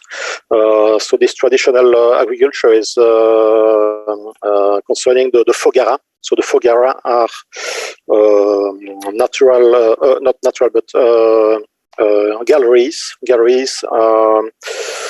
that allow to have by gravity, so only by gravity, the groundwater right to the surface. So it can allow an irrigation of the palm groves without any energy. So these are very, very old irrigation systems, but still in use. You can see them here from the surface with some vertical shafts that you can see. And on those two pictures on this part of the slide, you can see all the different fougara that are still used for the palm groves agriculture. So in the area, you can find more or less 2,000 fougara. So to assess the groundwater resources, quantitative and quality, there is since quite a lot of time a groundwater monitoring network with more or less 25 observation wells that you can see here in blue. And from those observation wells, we did assess the groundwater levels variation and the groundwater quality variation. So about the quantitative state of this aquifer, we can see here the water table decrease on a period of more or less 12 years. So we can see that the groundwater levels are decreasing up to more than 1 meter, which might be considered as not a lot, but for the fougara, if you decrease the water level from 1 meter, you just dry up completely your fougara. So the traditional agriculture from the fougara are very, very vulnerable, very sensitive to any groundwater decrease. So the situation today is that more than half of the 2,000 fougara are just completely dry and cannot be used anymore. So the situation is quite critical from the traditional agriculture point of view. You can see here the same situation from those graphs with the groundwater levels draw down from 2007 to 2018, and in the same time the decrease here of the flow rate of the fougara, which is continuously decreasing, and since more or less 20 years now it's decreasing much faster. So this is quite a problem from a quantitative point of view. From a quality point of view, also we notice that the agriculture has quite a high impact on the groundwater quality from this intercalary continental aquifer. With, for example, for the mineralization, we have quite high values with more than 60% of the samples with more than 1,000 milligram per liter, and it can rise up to 3,000, 4,000, and even 5,000 milligram per liter. So for the drinking water supply, it's quite an issue, of course. Another example is about the nitrates with concentrations far above the drinking water supply, drinking water standards, values that are rising up to 100 and up to 200 milligram per liter in the area. And in this area, of course, you have drinking water supply wells for the population. So the situation is can be summarized as you can see on the screen, with very negative effects of the modern irrigated agriculture on the quantitative state of the aquifer, because the pumping rates are very high for the irrigation of the cereal zones. And it leads to the decline of the traditional oasis agriculture. We have yet more than half of the Foggara already completely dry, and it's getting worse year after year. We also notice a deterioration of the quality of the aquifer, of course, which results from the current agricultural practices with significant exceedance of drinking water standards. I showed the example of nitrates, but we don't know about pesticides because we have just no data for pesticides. And we also observe a weakness in the water resources monitoring and management currently. But on the opposite, on the positive side, there is a very, very high willingness of the inhabitants to preserve the cultural and environmental heritage. And the Foggara are really a major cultural heritage of the Sahara. So as a response to this situation, Algeria did set up a first aquifer agreement as an innovative IWRM tool. So this first aquifer agreement was set up in this project between Belgium and Algeria institutions, and the goal is to improve the sustainable management of the single and only water resources available in this region of Algeria, in line with the socio-economical development of the region. So this aquifer agreement was signed by quite a lot of different sectors. So of course the water sector, the environmental sector, the agriculture, the energy and mining, the land planning, culture, tourism, education, research. So all of the sectors that I concerned did sign this agreement. And the status of those stakeholders are authorities, public institutions, civil society, association, and also the private sector. So all together, we define a collective action plan with 5 different major topics. The first is the knowledge improvement on agricultural practice, on the impact of those practices on the aquifer vulnerability, etc. Second topic is the monitoring itself of the water resources, to try to improve this monitoring of the resources, but also on the water uses, because today there is absolutely no monitoring of the water use on the abstractions.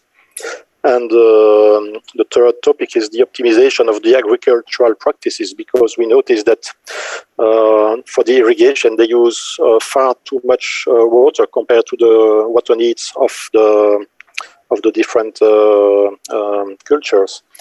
The fourth topic is land use and planning, because we also observe that there is a mix of different activities that could be better spread over the area. And the last topic is communication and awareness raising. So it led to this aquifer agreement. 1 minute. Yes, okay, Yeah, that's the last one. Yeah, so that aquifer agreement was signed in 2019. It's the first aquifer agreement signed in Algeria, and since then there's been a couple of other ones that has been signed or prepared. So the idea in Algeria is to cover all the sensitive aquifers with this kind of initiative. So that's it. Thanks a lot for your kind attention. Thank you. Yes, thank you very much for the presentation and very elaborate on the Northwestern Saharan Aquifer. And maybe towards the end of this the talk, there is a question about whether this agreement is part of this transboundary agreement, transboundary framework agreement between the different countries, or is it unique to Algeria? And what is the implication of this if there are different things? Okay, maybe we'll discuss this in the end.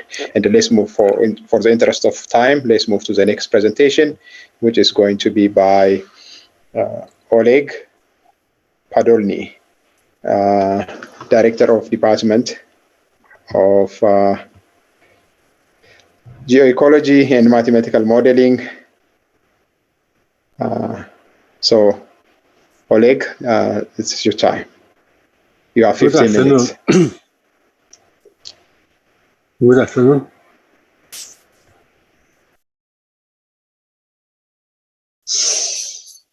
The presentation was prepared by a team of experts from Kazakhstan and Uzbekistan on the joint work results of the third phase of the greater project. First of all, a few words about Central Asia. This region consists of the 5 former Soviet republics, became independent in 1991. In general, Central Asia is a water scarcity region, and this problem is known for a long time. Mostly it relates to surface water, and it has to be solved by the equitable distribution of river runoff between consumers. At the same time, there were no such governance problems with groundwater resources. In the former USSR, there were 8 transboundary aquifers shared with China, Iran, and Afghanistan, when the length of the state border was about 7,000 kilometers.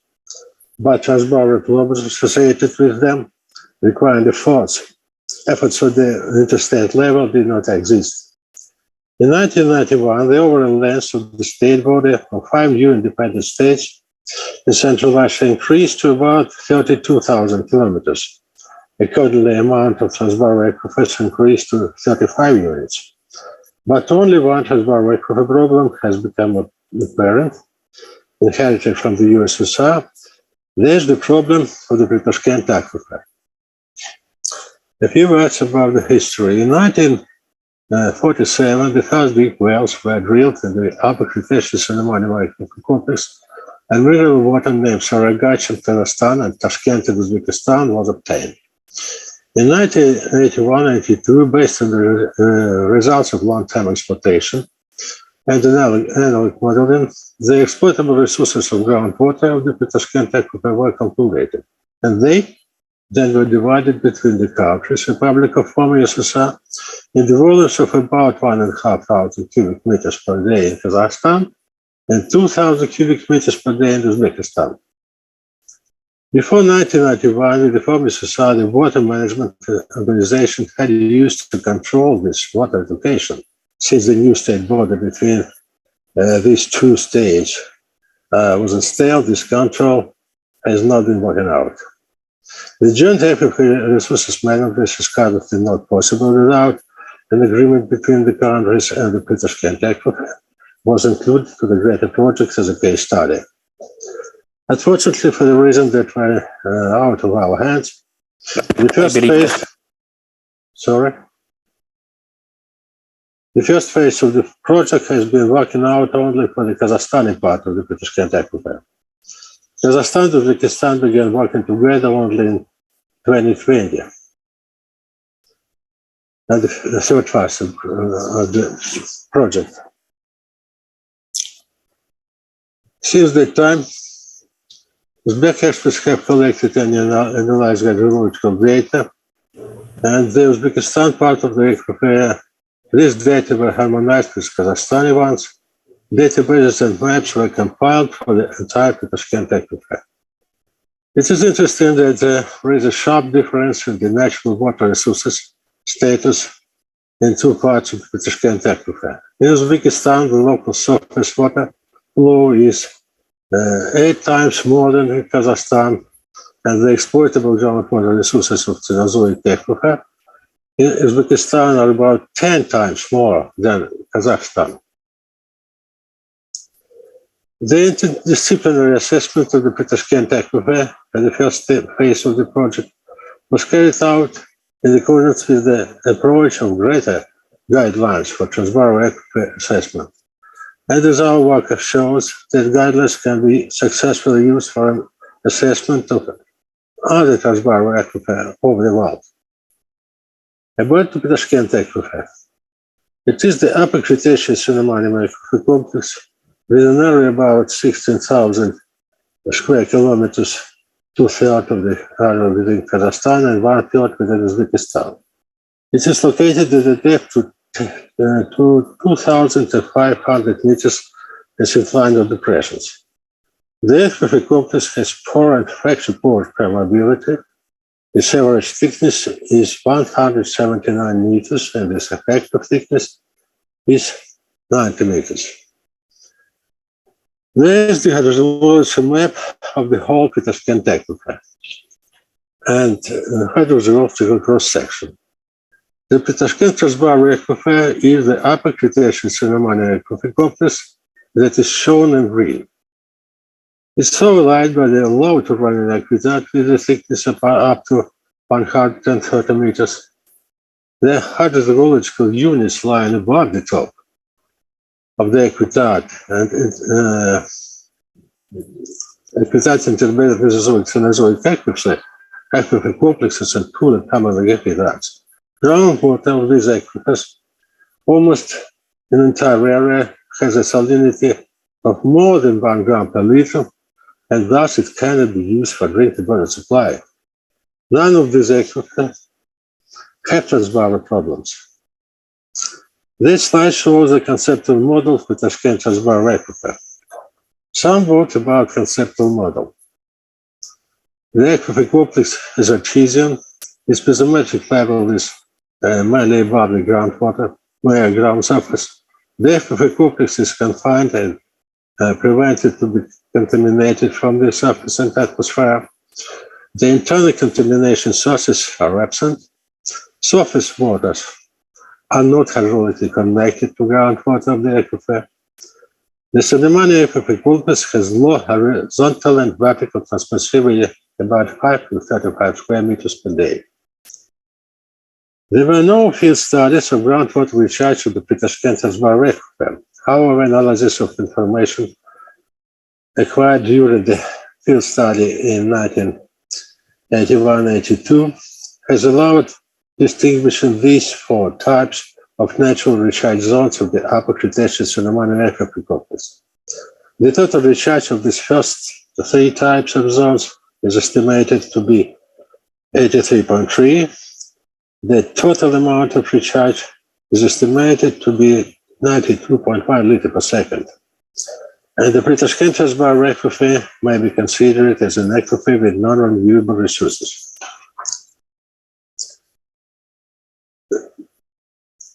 Groundwater salinity varies from 0.4 to 1.5 gram per liter with different chemical composition. The high efficiency of groundwater has been determined for treatment from various diseases. There were 76 water wells in Pritashkent Transboundary Aquifer with the total groundwater abstraction about 11,000 cubic meters per day. The abstraction wells do interact with each other. Intensive exploitation of the aquifer complex was started in 1981. Considerable water abstraction and long-term exploitation of groundwater led to formation of a regional depression cone. Diagnostic analysis and identification of main problems and risks for the Pritashkent TBA in Kazakhstan was performed in accordance with greatest methodology for assessment of indicators of the current state of groundwater resources. The assessment identified 2 main Transboundary issues, both of which are related to the groundwater level drawdown of the Pritashkent Transboundary Aquifer: groundwater storage depression and potential deterioration in the quality of groundwater. The results of the assessment of the diagnostic analysis of the Pritashkent part of the aquifer showed that the joint interstate governance and management of groundwater resources of the aquifer should be based on modern hydrological information and predictive estimates of the possibility of groundwater extraction. Such estimates can be given only on the basis of mathematical. As the main pressure of the aquifer resources in the sites by the aquifer is the only source of drinking water supply, is connected with the intensive growth of population. It's required to implement the certain measures into the plans of integrated water resources management. For example, it can be used as breakage and selling groundwater of overlying non-transboundary aquifers for drinking supply. Naturally, the quality must be brought to the level of the drinking water supply standards. As I already said, since 2020, this greater project for the Tashkent aquifer has been carried out jointly by expert team from Kazakhstan and Uzbekistan. Harmonization of map for the Kazakh and Uzbek parts of aquifer and preparation of the database made it possible to create a numerical basis to fulfill mathematical simulation for the whole aquifer. The fact that the basis of the technical part of the joint interstate governance and management of groundwater resources for the aquifer should the mathematical simulation model of the exploitation of the aquifer is recognized by both parties. The generated model is in the calibration stage, and there are some stationary calibration results. Only with helping of the model is possible to assess for the future the potential impact of water intake into the country on the state of groundwater in neighboring one. Predictive modeling should be well advanced. Option scenarios have to be developed taking into account groundwater user needs, water using constraints, and environmental protection. However, the issue of managing of operation resources of the Tashkent aquifer as an aquifer with non-renewable resources is non-trivial. In fact, in managing the exploitation of this aquifer, we must optimize the rate at which the depression of groundwater level will develop. That is, optimize the rate of depletion of groundwater resources. The estimation of the operational resources of the Tashkent aquifer in 1982 was carried out under the clear condition. For 27 years of the operation of the water wells, the piezometric level in them will have not fallen below the Earth's surface. The condition was justified by unknown of possible change in the groundwater chemical composition in this case. It was assumed that such change can be caused, for example, by the squeezing of pore solution from the clays of the aquifer complex and the aquicludes while removing the excess static pressure of the aquifer. And this condition was the main controlling factor of the subsequent resources management. However, at the present time, in the most of wells, the position of the water level remains above the surface. And despite the fact that in a number of wells, the level is below the surface, the issue of changing the chemical composition of water with a decrease in the level below the surface remains unclear. That is substantiation of control scenarios, the implementation of the model, have to allow us managing the groundwater resources operation. And we hope the creating model will form the basis of the interstate agreement between Kazakhstan and Uzbekistan on the joint rational management of groundwater resources of the Tashkent Transboundary aquifer. Thank you very much for attention. Yes, thank you very much, Mr. Oleg Podley, for your presentation. And yes, you raised the issue of the pressure on the aquifers, and after recognizing the pressures resting on this aquifer share between Uzbekistan and Kazakhstan, then transboundary diagnostic analysis has been done, and based on this TDA, then we went further into developing a mathematical model for future use for management of the aquifer. So this tool, mathematical modeling, I say is an interesting aspects for transboundary management, science, policy making, science decision taking. Now let's move on to the next flash presentation. Or Christina, how do you want to present your talk? There's a video, so just by that. So you have 5 minutes. Okay.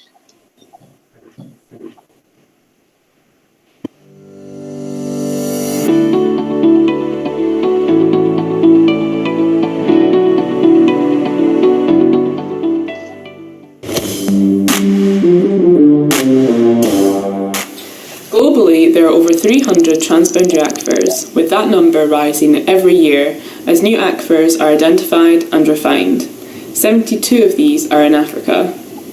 To assist countries in the understanding and management of these vital resources, IGRAC and UNESCO IHP have already developed a methodology for joint scientific assessments of transboundary aquifers. However, during joint aquifer assessments and while cooperating to develop shared management tools, countries might find the need to identify priority-based actions that reflect key issues or concerns within the TBA that require more immediate attention. There are currently, however, no guidelines available to aquifer states that detail how to do this. To fill this gap, IGRAC and UNESCO IHP, in the framework of the Greta 3 project, have developed guidelines to identify priority areas and issues within transboundary aquifers across Africa, in order to inform decision-making on the need and necessity for management intervention. The development of these guidelines has been done in cooperation with national experts from 7 transboundary aquifers across Africa. The methodology developed within the guidelines consists of 7 steps. Step 1 is the identification of key national experts for the selected transboundary aquifer to undertake the process together over the next 6 steps. Step 2 is then a review of background information and data availability for the selected transboundary aquifer. Step 3 involves the identification of pressures for the selected transboundary aquifer, guided by a set of key questions, such as how vulnerable is the aquifer system, or is there evidence of over-abstraction or reduced water quality within the aquifer. Step 4 is then the identification of hotspots within the transboundary aquifer, where key pressures identified in Step 3 may play a larger role. Here, thematic maps can be useful. Step 5 then uses this information to create a list of prioritised actions within the aquifer based on identified pressures and their required response.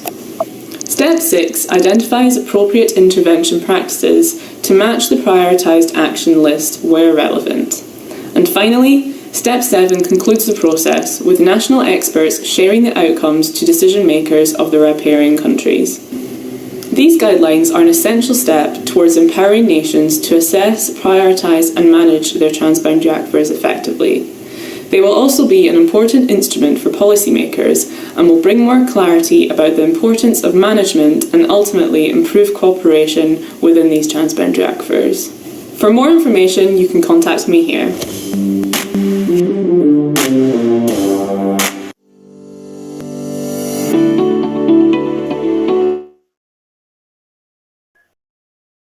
Yeah, thank you very much, Christina, for the flash presentation. And we move on to the next presentation by Edwin Yamagudanza. And Edwin is from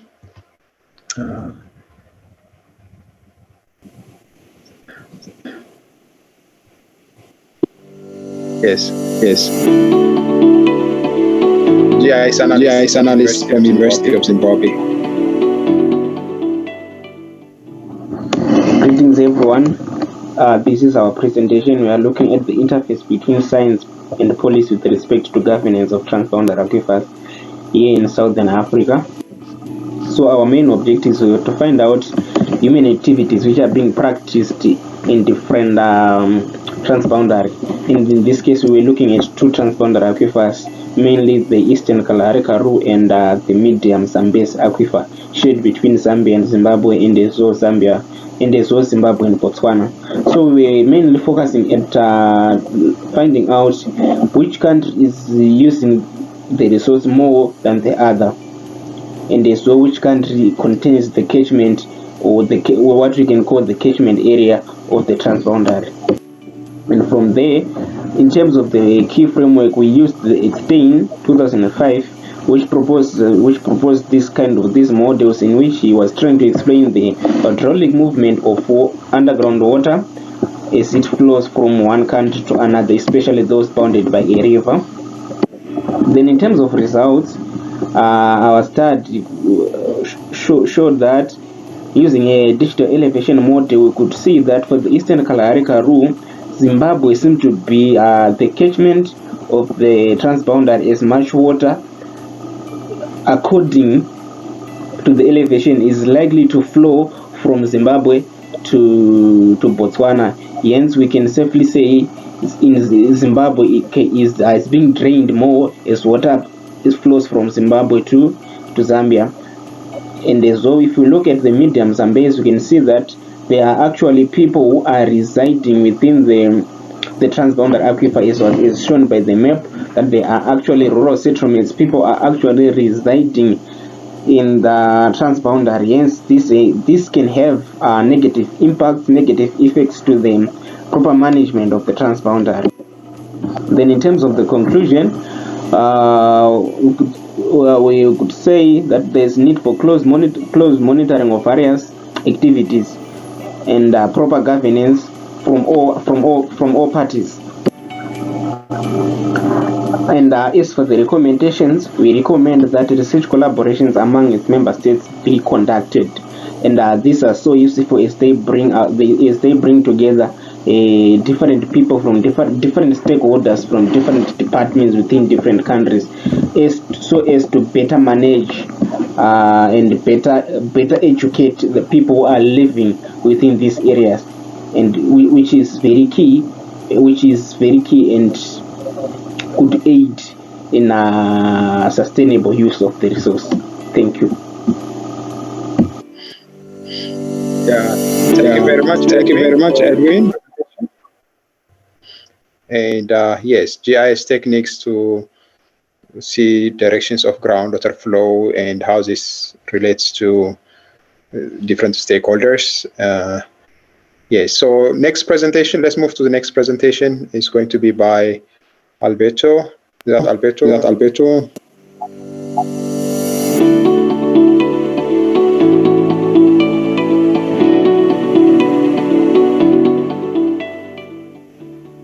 Well, we will present here a review of regional groundwater flow model in Guarani Aquifer System, Aquifers region in Uruguay, consequences for integrated surface and groundwater management.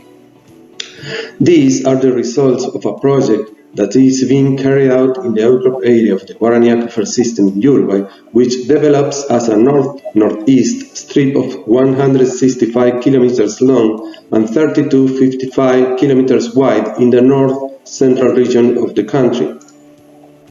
The Guarani Aquifer System is composed of Juro-Cretaceous sandstones, which develop in the Paraná sedimentary basin. It is a subsection of strata of marked lateral continuity with an average thickness of 80 to 90 meters in blue in the image. That shows its maximum thickness in the north and a smooth and progressive wedge-shaped thinning towards the south. Based on the morphostructural and stratigraphic features that it exhibits in the Aquifers area, the Guarani Aquifer System can be subdivided into three domains: north, center, and south, separated by strong lineaments north-west, southeast. An extensive revision of up to 1,100 wells allowed a new interpretation of the Guarani Aquifer System geometry and piezometry in the study zone, and according to the well depth, two piezometric maps were constructed, one representing upper portion of the aquifer with well depth less than 70 meters, and another one for the lower aquifer with well depth greater than 70 meters. The piezometric maps of the Guarani Aquifer System Aquifers area show that despite the flow in the north domain has a direction towards the south southwest. In the rest of the area, the flow is directed to the east, and the discharge is mainly directed towards the drainage network. These findings are in opposite to the conceptual regional flow models for the Guarani Aquifer system in Uruguay that considered the outcrop area as a regional recharge area with groundwater flows toward the west and southwest. At the transboundary level, the regional flow from north to south, from Brazil to Uruguay, remains in force, but the doubt remains on how the deepest area is recharged toward the Uruguay River, Argentina-Uruguay border.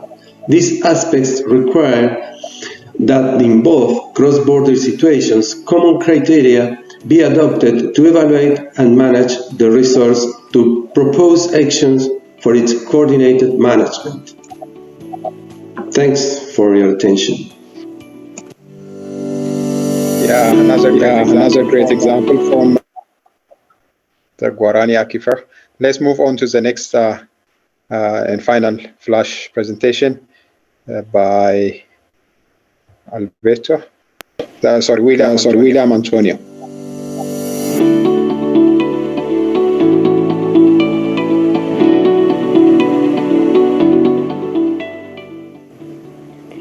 Hi everyone.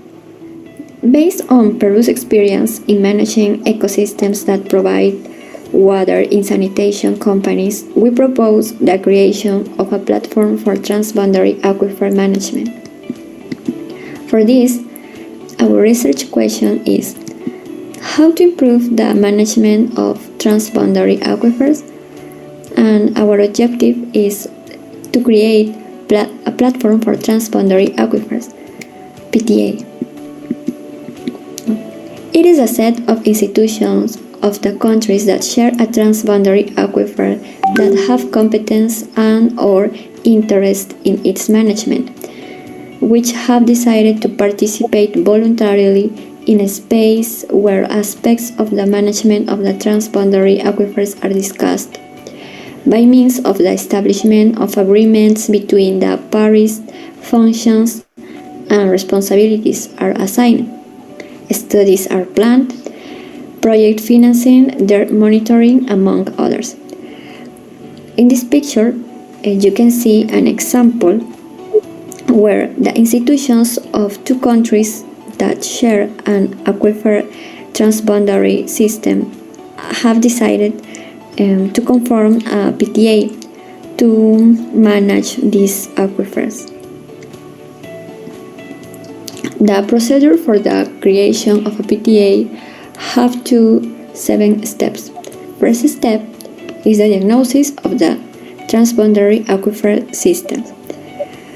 For this, we need to know the problems and benefits of the transboundary aquifer systems for the countries. The next step is to identify of institutions with potential to integrate the PTA. Step 3 is to promote the articulation of these institutions that share a transboundary aquifer system. Step 4, we need to work in an organizational design of a PTA. The next step is a constitution of a PTA. Step 6. Thank you for your attention.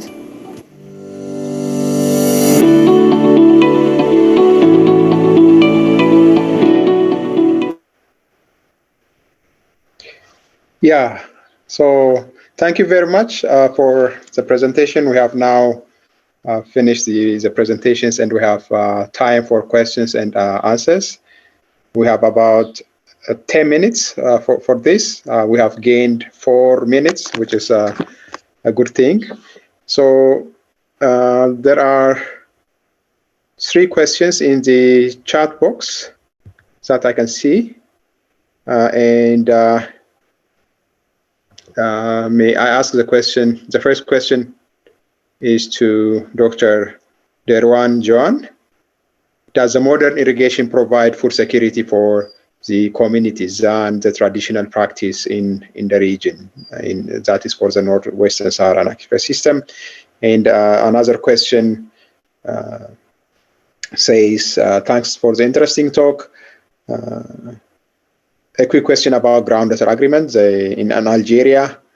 Is there any need for modeling to quantify, the different challenges observed in the region? So, Dr. Joan, can you answer these two questions? Okay. In the meantime, if you have questions, please type them in the chat box. Okay, thank you. Could you just repeat the first question, because I don't have access to the Q&A box now? Yes, the first question is, does the modern irrigation, you have talked about two irrigation systems, the Fogara and the modern irrigation, does the modern irrigation provide food security for the communities when compared to the traditional practice in the region?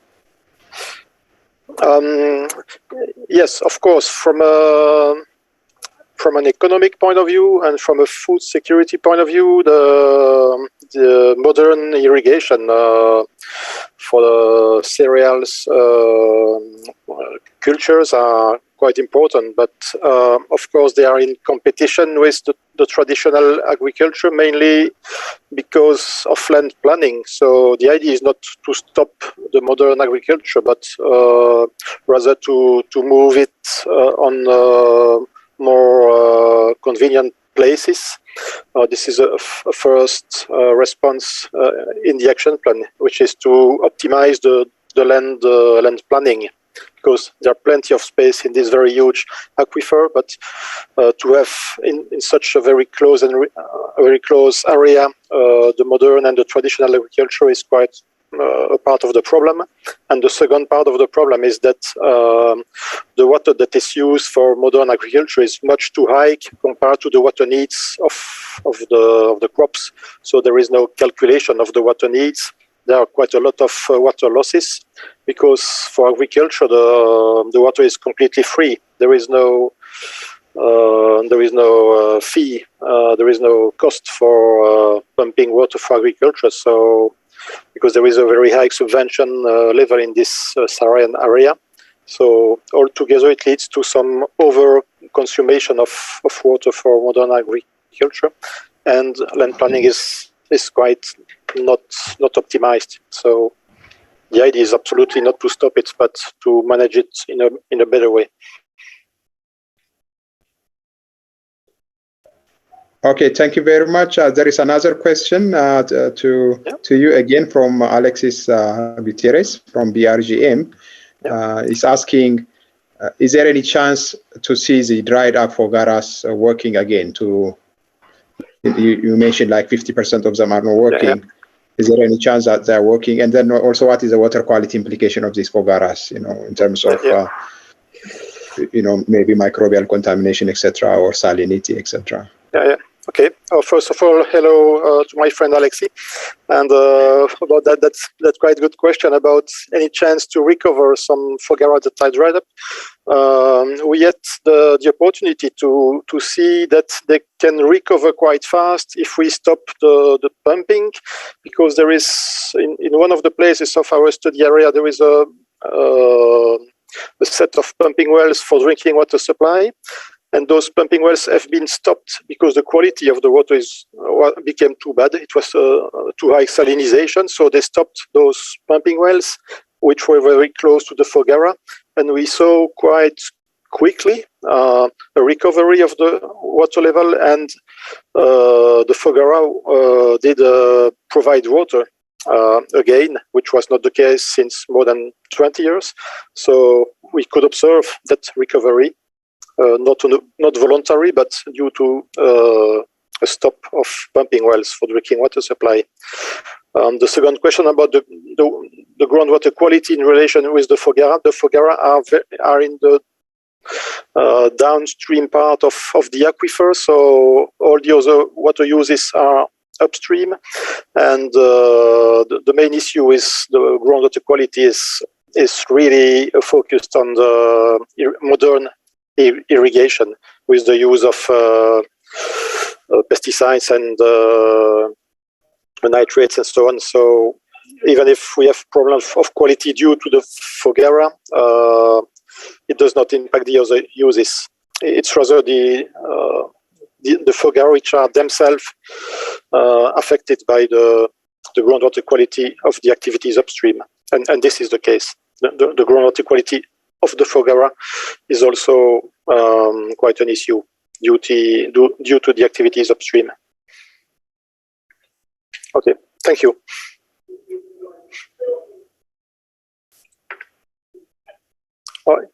Your mic is off. Mr. Saifu, your mic is off.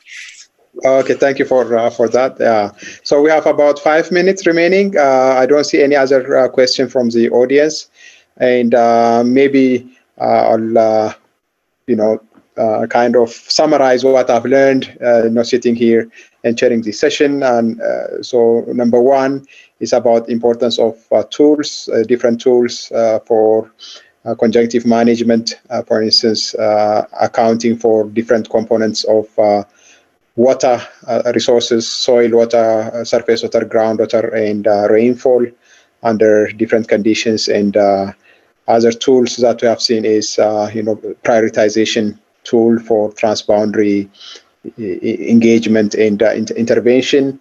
And there is also issue of scale, and that has been raised, and then making connections between different perspectives for effective management of groundwater resources or for effective implementation of existing frameworks. The importance of linking or connecting the legal, social, economic, and environmental or ecological considerations, which is oftentimes a bit challenging to do. And then also the importance of continuous engagement, like the Geneva Aquifer, whereby continuous evolution of knowledge also led to continuous improvement in interventions that the countries are making. So this long-term engagement, capacity building, etc., is required. And then tools such as mathematical modelings are increasingly being used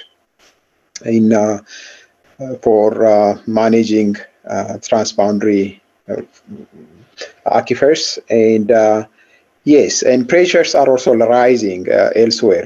From Central Asia to Africa and elsewhere, pressures on groundwater is rapidly increasing, and this really underlies the importance of science, scientific evidence for making, rational decisions about transboundary groundwater resources. So we have 3 more minutes. Maybe if Alice or Ellie, you want to intervene here, you want to use this time to reach out to the audience. You are welcome. Seifu, thank you. Thank you very much. First of all, thank you to you, because you are a very great support for the UNESCO Intergovernmental Hydrological Program. Your work at the University of KwaZulu-Natal is very supportive and crucial for us. The topic related how science can interface with policy has been presented, and I think with a clear balance on the fact that if we don't have a good science, we cannot have a good policy.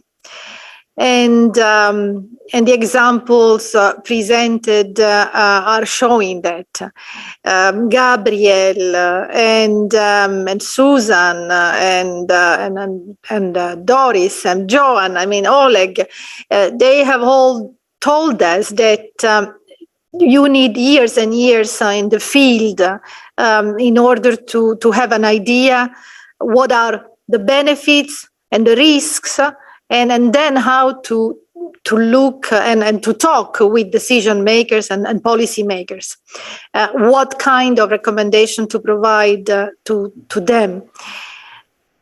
We are always confronted to the fact that our jargon, our terminology, it's quite not well understood by lawyers and decision makers in the governments, in the ministries, in the Ministry of Foreign Affairs in particular, because the Ministry of Foreign Affairs at the end are the one who are taking decision when we talk about transboundary water bodies. But we can be proud, I think, in this panel Also the flash presentation from Alberto, from William Antonio Garcia and Cristina. I found this flash quite interesting, and maybe this is a way to present in more and more in the future when we talk about policy and when we want to talk with the decision makers. Very short, to the point messages that they can have enough attention to. I don't say the decision makers are stupid. I mean, they can read and they can listen for more than 10 minutes. But I mean, what is true is that we have to be able to become more concise and to the point in our messages. Having said that, I would like again to thank all the participants. We have a tremendous audience in this session. We have more than hundreds of attendees who are listening to you. So well done. Thank you so much. Thank you. So the session is closed, and then we move on to the next sessions. Thank you very much. Thank you, everyone. There will be a 45-minute break on this room before the next session, session number 7. However, I would like to invite all the participants to, through the Hoover platform, join the other room in the parallel session, where it will happen panel number 3 on building a pragmatic approach to a TBA assessment. So hope to see you all there, and have a nice session. Thank you.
This session will be on the advances in the assessment and mapping of TBAs and hydrogeological methods, and it will be shared by Mr. Tibor Stichter, Associated Professor of Hydrology and Groundwater Resources. So over to you, Mr. Chair, and wish you all a great session. Thank you. Thank you. Thank you very much. Welcome, everyone. Welcome to an exciting session indeed on the mapping and assessment of TBAs and hydrogeological methods. We have 7 talks from different places of the world. So looking forward to a nice session. And please write down your questions that you have in the question and answer box, and we can address them towards the end in the final 20 minutes of this session. With that, I will hand over to our first speaker. Evans Emmanuel will be talking about the analysis of the evolution of salinity and hydrochemical assessment of groundwater in the massacre transboundary aquifer of Haiti. So Evans, the floor is yours, and you have 15 minutes, please. We can see your screen, and if you put it in presentation mode, it will be perhaps easier for us to follow, to see the entire screen. Ahmed Mazloum. Okay. Just a moment. What's happening? That should be there. No, I do not see it. I have difficulties to find it. With that, we can also, if you do not have any animations, then you can basically go for it. I also don't see the link activated. Okay. I'm going to stop and to restart. Okay.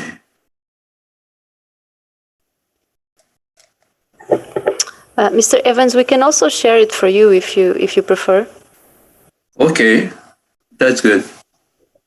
Okay. Then you may stop sharing, Evans. Yeah. Okay. I'm going to do this. Few seconds. Apologies. Yeah.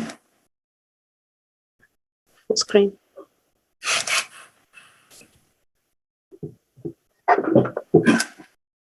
It's okay? Okay, we're ready to go. Yes. Thank you. Please, floor is yours. Thank you so much. Okay, good afternoon, everyone.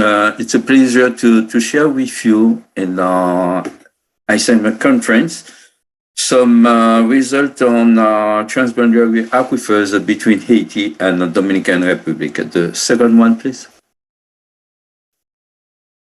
Okay, like I condensed, we will have an introduction. After that, we will see the aims of the study, some elements of methodology, some result and discussion, and probably idea on conclusion. The next one. Groundwater, as you know, is considered as the most important source of water. Supply volume and low vulnerability to pollution.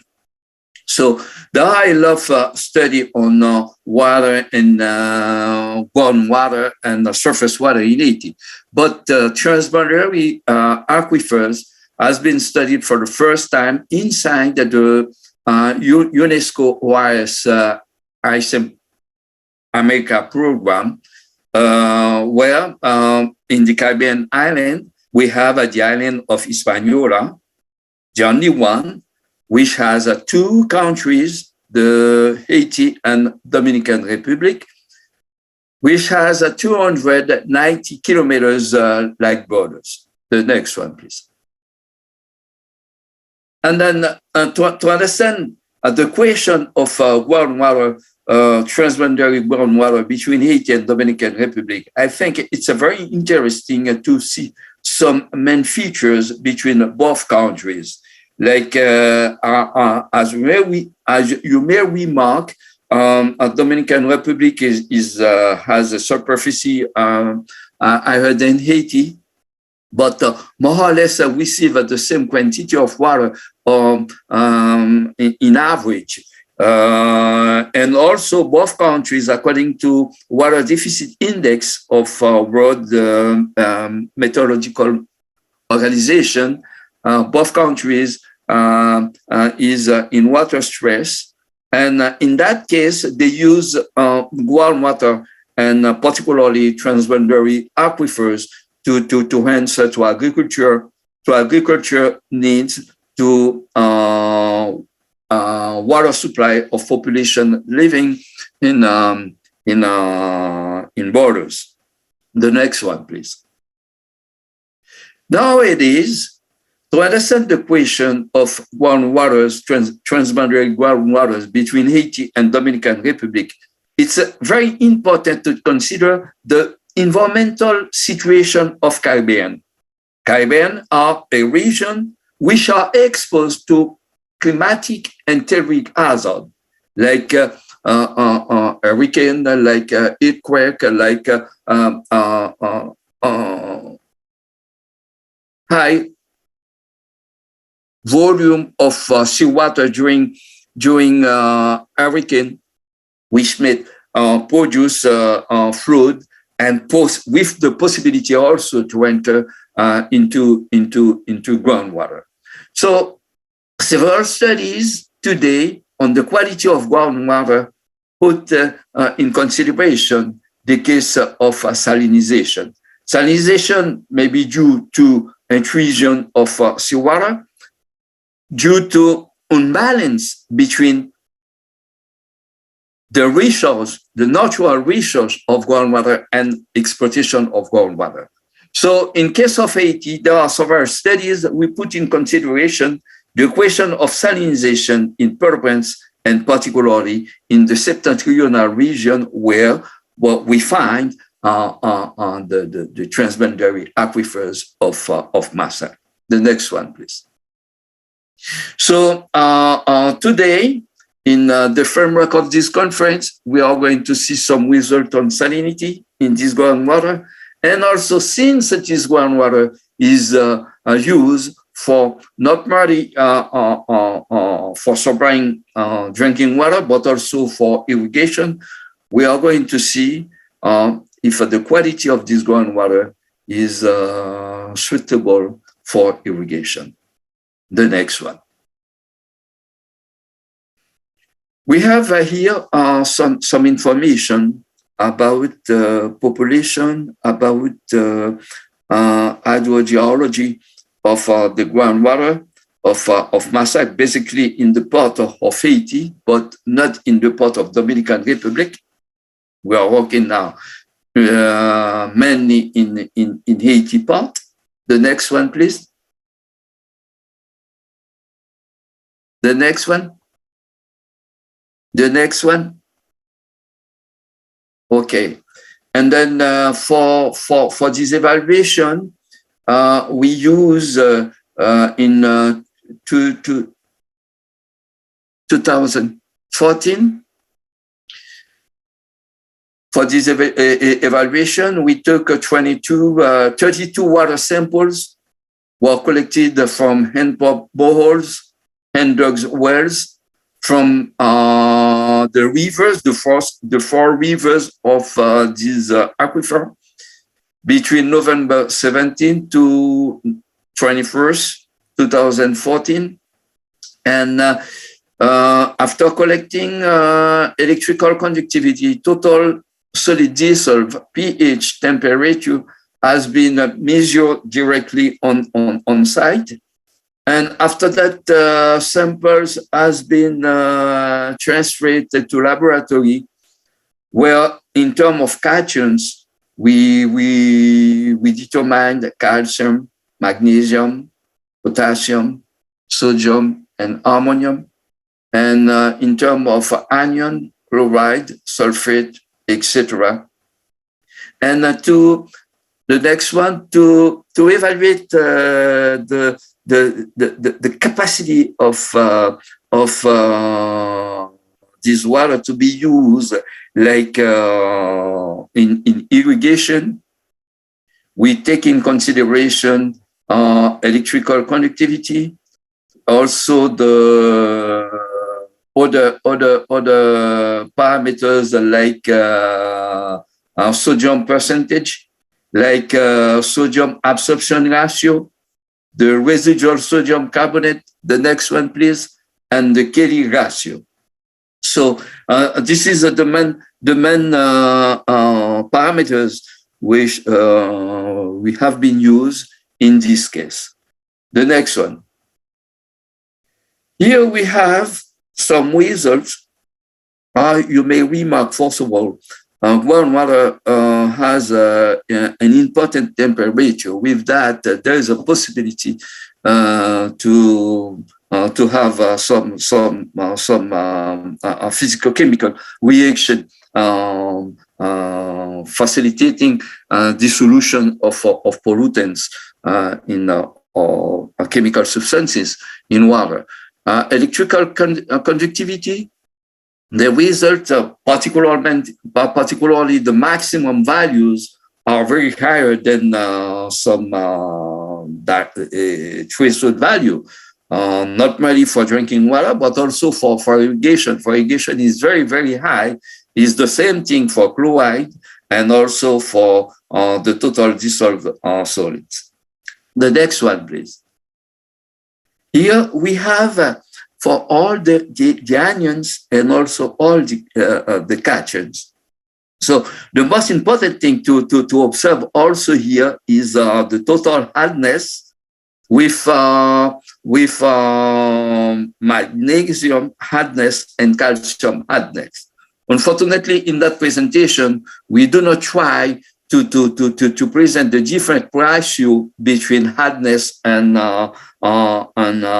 cation, also an anion. We will try only here to see the different parameters selected in the methodology to understand the capacity or the possibility to use that water to irrigation. As you may remark, sodium are the most important cation after it's calcium, magnesium, and potassium.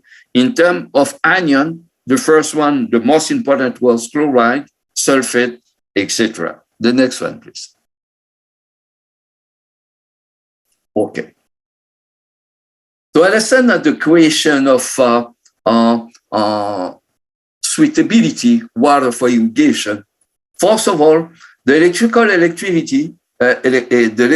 conductivity range from 294 to 2,750 have or present some difficulties to use that water or the higher concentration, where the higher concentration has been measured for irrigation. And in terms of percentage of sodium, we must note that sodium concentration, particularly 89.99, it's very important to use that water for irrigation.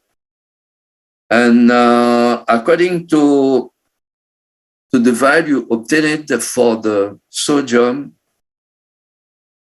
SIR,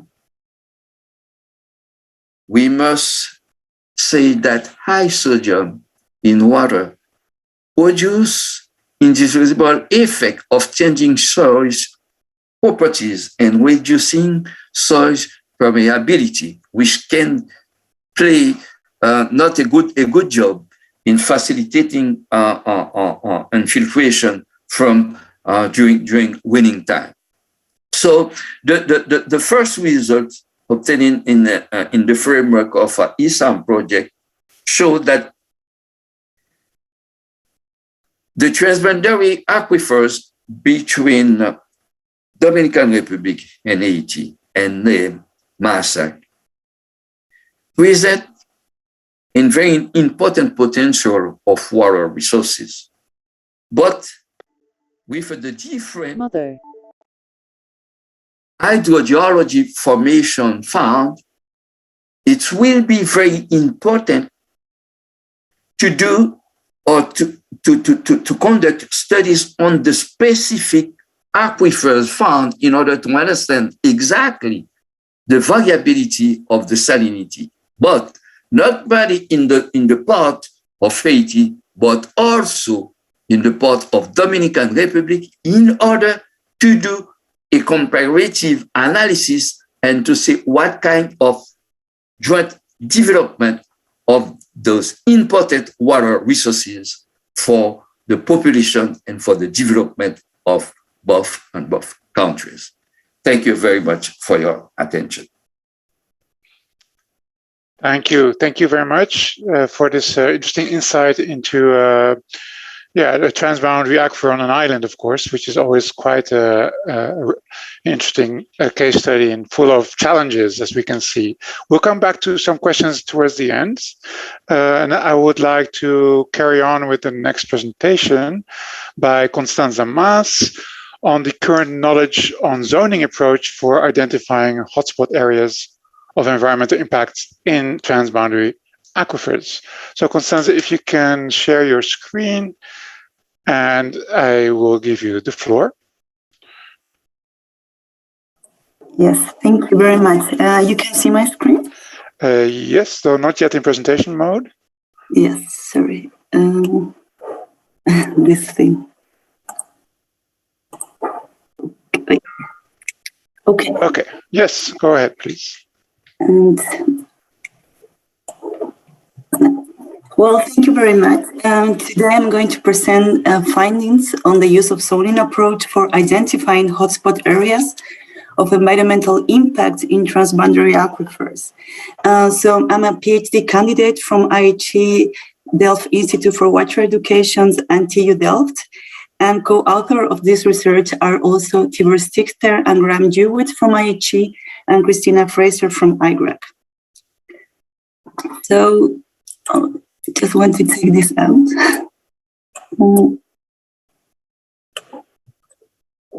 Well, okay.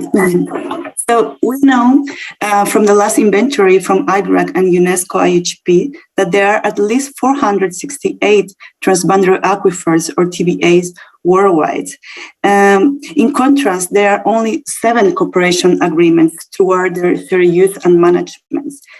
So this difference is because of several reasons like political and economical and cultural barriers, lack of scientific knowledge and data, but also because of the innate complexity of aquifer systems.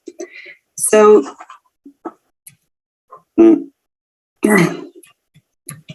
sorry. Something is not working. Yeah. Oh, sorry, I think something is going bad.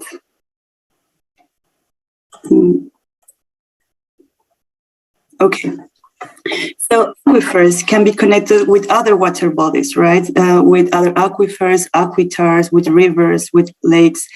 And also groundwater moves very slowly within these aquifer systems, but also within different flow dimensions. So on the image below, we can see an aquifer system, a representation of an aquifer system, where 2 aquifers are connected with 2 rivers. And also we can see different flow dimensions.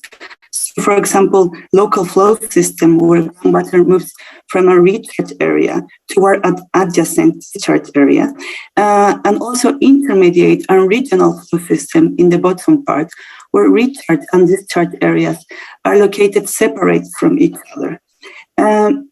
So flow system coexist at different depths and with various resident times and directions. And recharge and discharge can occur in some of these flow systems, for example here, but also in all of them. So in a transboundary aquifer, this complex systems is crossed by an international boundary. And so groundwater exploitations on one country can produce a cross-border impacts in another one that can vary enormously in location and in time of occurrence. So in view of all these uncertainties, there is a growing consensus in the literature that there are certain zones that are more relevant for assessment and management strategies. And these zones are the ones with the higher risk of cross-border impacts. So what is a zoning approach for identifying hotspot areas of environmental impact what it is important to study it, and what motivates this research. So this approach, it is for identify zones within a TBA with current and future cross-border environmental impacts from the use of groundwater. Examples of these impacts are groundwater pollution and depletion, streams and lake desiccation, and also ecological damage on dependent ecosystems. It is important to study it because it highlights critical zones that require special attention from the TBA state for assessment and management strategies, especially in large aquifer systems. So zoning has been promoted as an effective way toward the use of shared aquifers. But what motivates this research is that currently it's unclear how to adopt or apply a zoning approach and how effective such an approach is. So in this context, the main research question that I'm presenting today is what is the current knowledge on the use of a zoning approach for identifying hotspot areas of environmental impacts within TBAs. So sub-questions are who has investigated this approach and where, what specific methods have been used, and also if one or more of these methods have ever been applied to real management experience. So this research is also part of a PhD project, which aims to develop a zoning methodology in TBAs of arid regions to support informed decision making. So as you can see in the flow chart, this research is part of the first phase, which is the review of the current knowledge, and it is being conducted through a systematic literature review. Okay, so who has investigated the zoning approach and where? We found that there are three methods that have developed a zoning methodology.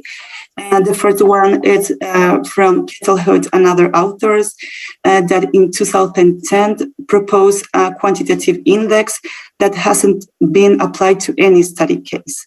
The second one is from Sanchez and other authors that use a spatial GIS analysis and has been applied to transboundary aquifers from Mexico and shared by Mexico and the state of Texas in the US. And the third one has been proposed by Fraser and other authors. And this is a semi-quantitative spatial GIS index and was applied in transboundary in TBAs from Malawi. So second question is what specific methods have been used and which subjects have been examined? What can we learn from them too? So the first method from Kettlehead proposed the definition of a physical and technical strip of land, PTS, which is a buffer zone from the international border, as you can see here. So this strip of land is defined by estimating distance L, which is here, and which is understood as the farthest distance from the international border in which a water use on one country could have any negative impact in the other ones. The criteria for defining this are hydraulic conductivity, time management, and groundwater flow direction. Particularly, distance L it's estimated by a simple equation multiplying management time and critical conductivity rate, which is the mean hydraulic conductivity of the aquifer. Also, it uses groundwater flow directions to determine the horizontal location of this PTS, as you can see here, where flow direction between countries is different, right? So we found that this method is based on intrinsic properties along the international border and also includes a time frame. Also, it assumes that water flux between countries is linear, continuous, and horizontal, which it seems more related to regional flow system rather than local ones. Finally, this method does not consider the upgradient or downgraded location of the TBAs for evaluating these environmental impacts. The second method is the one proposed by Sanchez, This method proposed the definition of an effective transboundary aquifer areas, or ETAs, that are defined as areas of active groundwater productivity. These areas are defined by a cluster of high-density active wells that extract water from the same geological formation. The criteria used for this definition are the location, quantity, depth, and density of pumping wells, and also the hydrogeological unit, topography, and hydrography. So on the map, we can see an example of an ETA delineation, which was defined between Mexico and Texas. So the red line is the international boundary. The dots are the active pumping wells, and the colors of the dots are the geological units where the water is abstracted. And well, the orange, also the black polygons are the hydrogeological units, in this case aquifers, and the orange polygons are the ETAs.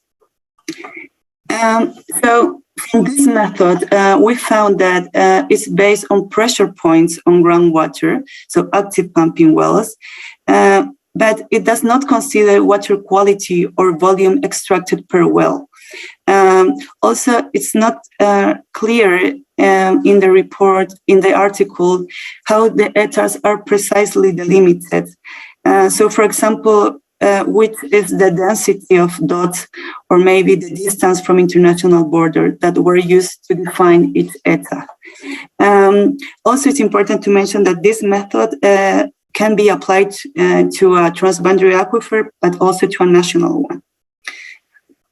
The third method is the one of Fraser, and so they propose combined risk area, which are hotspots of risk of reducing quality and quantity of groundwater. It was defined by first selecting meaningful factors for controlling quality and quantity impacts in groundwater. And these factors were rated and spatially summed in a GIS, producing a risk map. So here you can also see an example of the risk map. So we can see that the scale is from 0 to 6, and the higher values are where are more risk. And this is Malawi, and these blue polygons are the transboundary aquifers. The criteria that was used in the study, the hydrogeology of the aquifer, but also groundwater point type, number of user per water point, proximity from water point to a pit latrine, land use, and the seasonal fluctuation of water level from a groundwater point. But also the method, it's presented as a flexible method where the criteria under rates can be redefined depending on the case study. So we found that this method considers pressures on groundwater, but also intrinsic aquifer properties. It does not include a sensitivity analysis of the results to the uncertainty of this criteria selection and rating. But also, it's not clear what risk framework are using in this analysis. And also, this method can be applied to transboundary, but also national aquifers.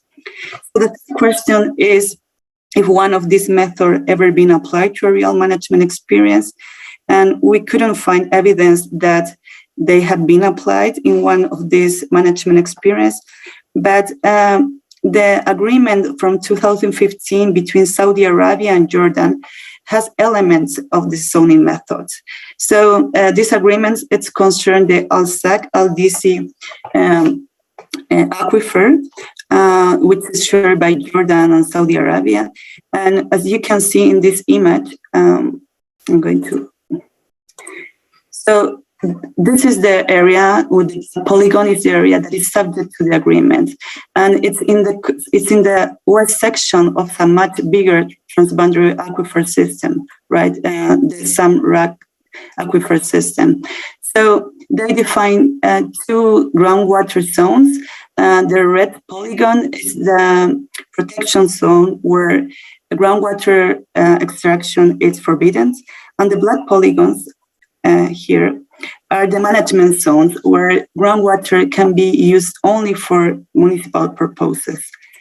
So it's unclear how the zones were really delineated, but we can see that there is a buffer and a productive pumping areas along the international border. And we also know from some articles reported by Puri and other authors that there have been risk assessment studies of environmental impact between the countries also in the border area. So we think that this may have been supporting this agreement too. Okay, so the conclusions are that we found there are three methods for the zoning approach. These are relatively recent and experimental and have different purpose, right? So Kettle Hut, it's based more in intrinsic properties along the international border and include a time frame. Sanchez, it's based on pressures on groundwater. So Sanchez and Fraser on pressures on groundwater, but also intrinsic properties, and it used a risk index. This method had been applied only to transboundaries from Mexico and Texas in the US and TBAs from Malawi. And none of these methods have been tested or validated in other climatic or geographical regions, neither used in real management agreements. However, the LDC aquifer includes some elements of these proposed methods. So future works aims to include the analysis on the use of zoning approach in non-transboundary aquifers, but also based in this previous knowledge to comparatively assess and optimize these methods in a risk assessment tool for cross-border impacts, particularly in arid conditions. So thank you very much. Thank you very much, Constanza, for highlighting the importance of these zoning techniques, showing where we're standing and potential ways forward. I think that is very important. So hopefully we come back with some questions towards the end. I would like to continue with our next speaker. Monondama Success Kutangila will be presenting the contribution to the understanding of the hydrodynamic behavior of aquifers of the Taodeni sedimentary basin in southeastern, or in Burkina Faso, the southeastern parts. So I hope you're with us, Success. There you are. Nice. Yes. And will you be sharing your screen? Okay. Can you see my screen? Yes, you can put it in presenter mode. Okay, good.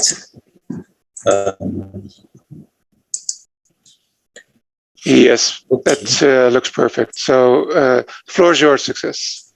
Thank you. Okay, good. Hello, everybody. It's a great pleasure for me to participate at this conference and to share with you some of results of our studies.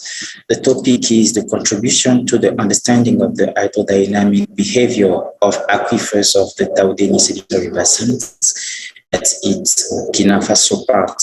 It's in the framework of my PhD studies, which are supervised by Professor Koita and Dr. Youfé at Institut International d'Ingénierie de l'eau et de l'environnement. My presentation has 4 points. I will start by an introduction, then I will make an overview of employed materials and methods, and after we will shift to results and discussion, and then we'll end by conclusion with some recommendations.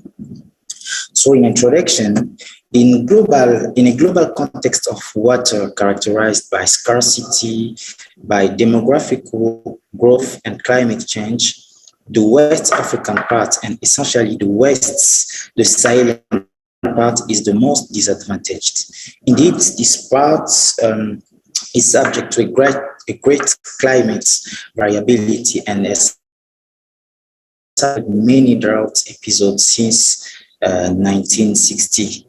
So this situation led to the use of groundwater as a principal source of drinking water. This groundwater is mainly located in transboundary aquifers. So that means that this transboundary groundwater is a strategic resource whose sustainability is function of a good management because it involves many countries, while a good management depends on the availability and quality of information that we have about those resources. Unfortunately, they are facing a lack of essential knowledge and technical capacity to sustainably manage groundwater resources with the inability to predict climate change variables. So this situation significantly affects food production and water consumption. That's why International Atomic Energy Agency has implemented the project RAF 7019, which consists in adding groundwater in the understanding and the management of shared water resource in the Sahelian region. Our PhD is in that framework. So, especially for this presentation, our objective is to contribute to improve knowledge on the hydrogeology of the Taudeni sedimentary basins for a better management. And specifically, we will try to realize the sentences on the geology and the hydrogeology, and secondly, to characterize the hydrodynamics of aquifers. So, talking about Taudeni basins, it is located in the West African Craton and is the largest sedimentary syncline in the northwest of Africa. And it has an area of 1.5 million of square kilometers. It is extended over 8 countries, as you can see here. Over 8 countries. And for the Burkina Faso, it represents 17% of the national area. So concerning our materials and methods, we took necessary data from the National Service in charge of water resources, Direction Générale de Ressources en Eau in French. After doing a state of arts of the geology and the hydrogeology, we shift to the hydrodynamics characterization. We proceeded by the temporal and spatial analysis of water table data. This figure above is showing us the implementation of the water table temporal analysis. It helps us to appreciate the behavior of water table in front of rainfall. It also helps us to estimate the stock variation of in a specific part, as you can see in this map, of a specific part from which we have enough data in time and in all these small basins. So in this map, we can see all monitor piezometers and rainfall station, which helped us to perform this temporal analysis of water table. And secondly, we did the spatial analysis of water table. So we did it by the realization of piezometric map. For each borehole, piezometric head was calculated by this equation. That means that we need elevation and static level or water deep in each borehole. So we had 720 points of borehole.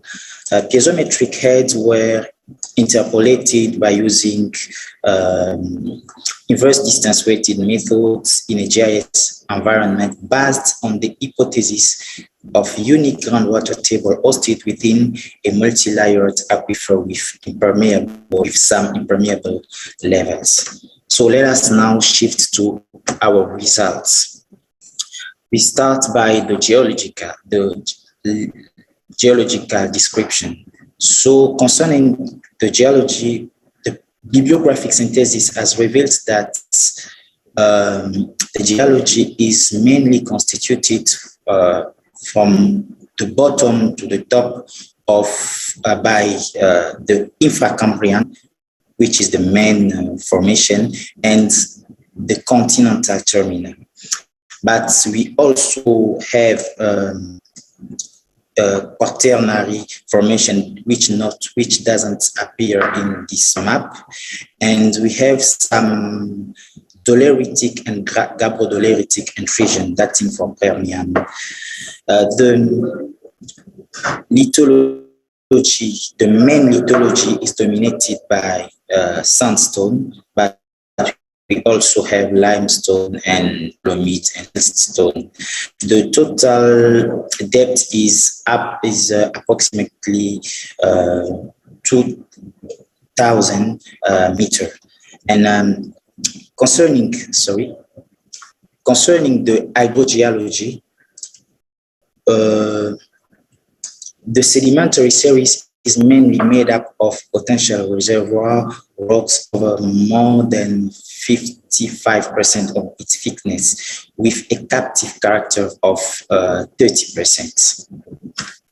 So concerning now temporal analysis, we present a sample of two hydrographs, one capturing fine sandstone here, and another capturing a granular sandstone. In general,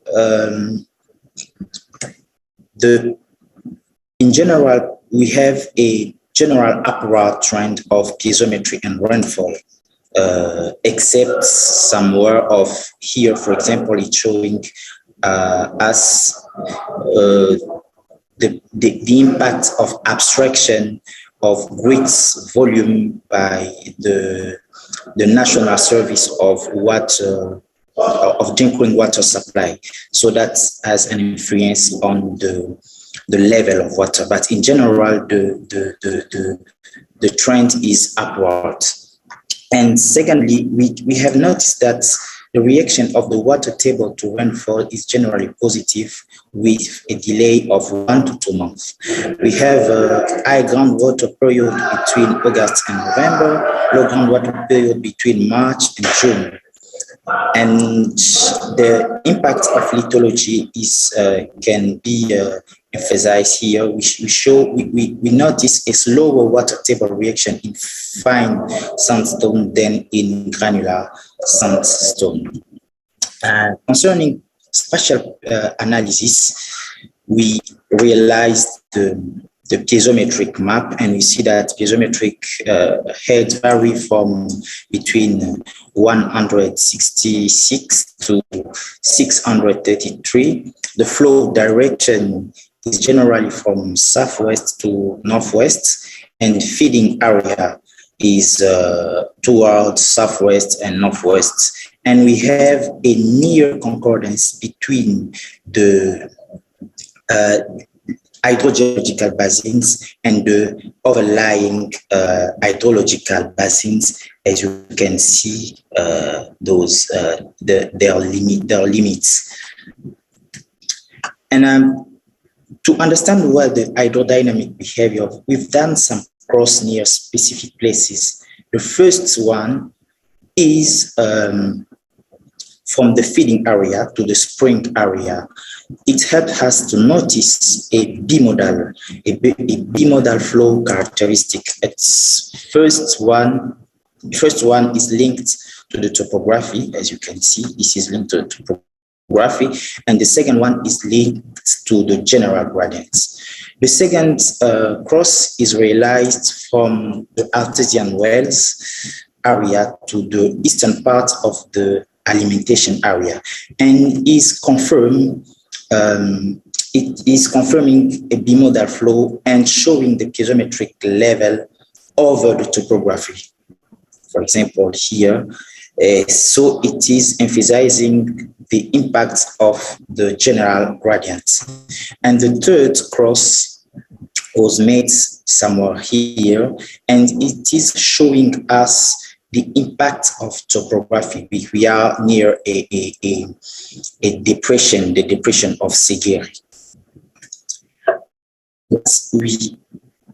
we shift to the determination of the stock variation. Stock variation was determined for the specific place, the basins of pool, which is a small basin in our study area. So the stock change was realized from 2012 to 2014. We see that we've got a maximum stock variation from 5% to 3% of the rainfall from 2012 to 2014. This is show us a low value of renewal of the aquifer. So to you have conclude, 2 more minutes. Thank you. To conclude, the results we have found that we have two main geological formation, infracambrian and continental terminal. We have potential reservoir works of more than 55% of the thickness. The general upward trend delays reaction of groundwater, a bimodal flow, and the stock variation from 3% to 5% of the rainfall. We faced some limitation in doing this study. The first limitation was about data limited in depth and laterally, and lack of information to characterize different aquifer levels of the multi-layered aquifer, which could contain isolated aquifer. So, in terms of recommendation, according to obtained results, we recommend to adopt a rational management policy of this resource, which presents a low renewal rate, and to promote a transboundary cooperation for the management of this common resource. In terms of prospects, to improve the knowledge, we suggest geophysical prospection, deep wells across the anterior sedimentary basins, the realization of long-term tests, as well as geochemical and isotopic analysis, more sampling on each formation, and to carry out studies on the impacts of climate change and large withdrawals on the groundwaters, and as well as some studies on the vulnerability of the aquifer to the pollution. So thank you very much for your attention. Thank you. Thank you very much. Success on this interesting approach of using both spatial and temporal analysis of your piezometric data, resulting in quite remarkably low, indeed, recharge values. You might be able to comment on that a bit later on in the question and answer session. Quite a nice study. So thank you very much for that. We will need to move on because of time towards the talk presented by Essam Hegi. I hope I pronounced that correctly. It is on mapping transboundary aquifers in the hyper-arid areas using orbital sounding radars, the OASIS mission concept. So that's a very interesting talk looking forward to. The floor is yours. Thank you very much. And I apologize that my name is very similar to the conference name, but hope that will wake up people and be a little bit entertaining. So this is a presentation about space project that have the primary objective to characterize two deserts environment. So the first one is the cold deserts in Antarctica and the Greenland, and tackle the issue of groundwater in them and how these groundwater contribute to the dynamic of the ice sheets and hence to contribute to forecasting sea level rise. And the second desert environment, it is the warm deserts in the Arabian Peninsula and North Africa, and how groundwater in these environments is being depleted, to monitor the depletion and to able to provide accurate shallow subsurface maps of these water body. So the OASIS mission is a constellation mission of 5 satellites. The mother one is the big one that use VHF sounding radar, and 4 daughter satellites. And this is a mission that is being formulated. It's a concept. So it is not yet a flying mission. It's a concept that we are studying for the next 1 year. And hopefully a decision will be made to move forward or not to move forward if this mission is deemed feasible and can provide the science objectives. So the science objectives of the mission have 2 objectives. So the first one is to assess the contributions, is to quantify the volume of the ice sheets in the poles of the Earth. And once you assess that volume, you can understand, you can reduce the uncertainty on the role of that volume of ice and the dynamic of that ice into forecasting the upcoming sea level rise. And the second objective, and I'm really simplifying here just for the case, so just to be accessible to the audience. And the second objective is to map the shallow aquifers in the first 20 meters of the subsurface of the MENA area, so the North Africa and the Arabian Peninsula, and assess the sustainability of these shallow aquifers for the next 150 years. So to achieve these noble objectives, the OASIS mission will use the sounding radar technique. So it's a technique to send VHF radio waves from orbit, and these radio waves will penetrate the subsurface and will reflect at each time we have a water saturated layer. So the technique has been very successfully, it's used on Mars.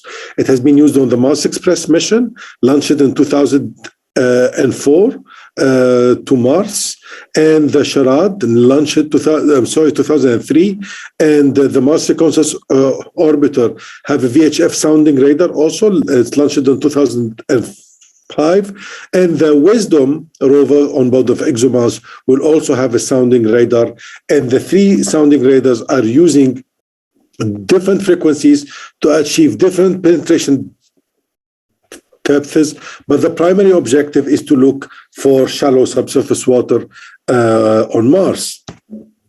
So this is some examples of the results.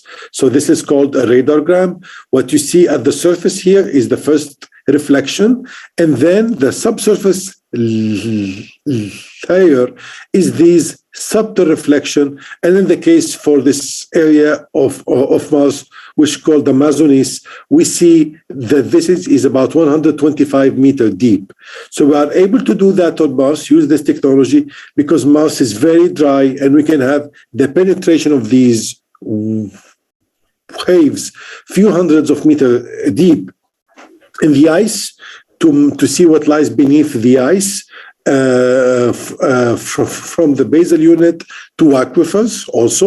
We use the same technique. So these are the data from the Mars Reconnaissance Orbiter, which uses a VHF sounding radar at 20 megahertz, and it was able to penetrate few kilometers deep and map the basal unit of the polar layer deposits on Mars. So these are the ice caps on Mars, very similar to the ones we have on Earth. We were also able to map, using the Mars's sounding radar, we were able to map aquifers, or what is suggested as aquifers below the polar layer deposit of Mars, especially in the southern area. And here you can see the reflection, this flat reflection, which is very bright, is associated to reflection hypothesized from saturated layers of water.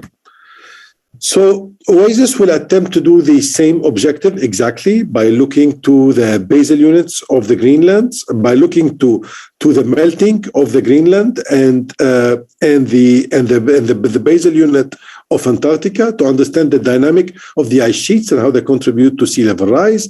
The groundwater here, or the melting in the basal unit, is adding in Antarctica the lubrification to the ice sheets, so it contributes to understanding the forecast of sea level rise. And we will look to the major aquifer system in North Africa and the Arabian Peninsula. Now, something very important, why OASIS is super important for mapping aquifers. Today, we rely on the well logs to produce maps of aquifers. These well logs, the data collected from them is incoherent in time, which is mean one point is connected in 2000, one is 2020, one in 1982. So the current maps we have may not be very accurate, very simply because the well logs we use are not evenly distributed and they're not acquired coherently in time. So this mission will provide in 18 months a snapshot of the shallow aquifers in the first 20 meters of this area. So this is basically the target of interest we have. So we're looking to image the top water table or the areas of the mounding in these major aquifer systems, the Nubian aquifer, the North African aquifer, and the aquifer system in the Arabian Peninsula. We know very well that we have a big problem with these transboundary aquifers, that their volume is being depleted under the heavy anthropogenic use. And the paper we published about 3 years ago forecasted the depletion of the fresh component of these aquifers under different SSP scenarios from 2015 to 2050, and we can conclude that the shallow aquifers in the Arabian Peninsula, the fresh component of them can be totally depleted within 70 to 90 years if the trends of the current water use continue, and in North Africa we're talking about 200 to 300 years.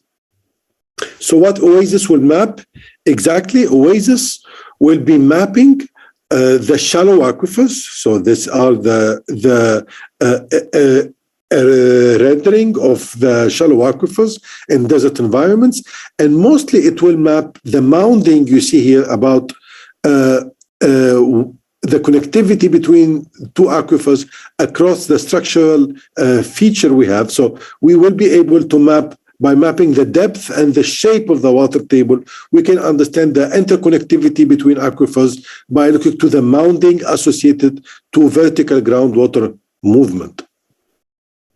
So OASIS basically will measure the soil saturation in the top 20 meters as a baseline, will hopefully be able to map the depth of the water table in the first 50 meters if we can overcome some of the technical challenges associated to the clutter and to penetration. It will relate the saturation in the first 20 meters through the occurrence of shallow aquifers. It will use this information to basically constrain the ambiguity about the groundwater dynamic in fossil aquifers in North Africa and the Arabian Peninsula, and improve understanding of the groundwater budget.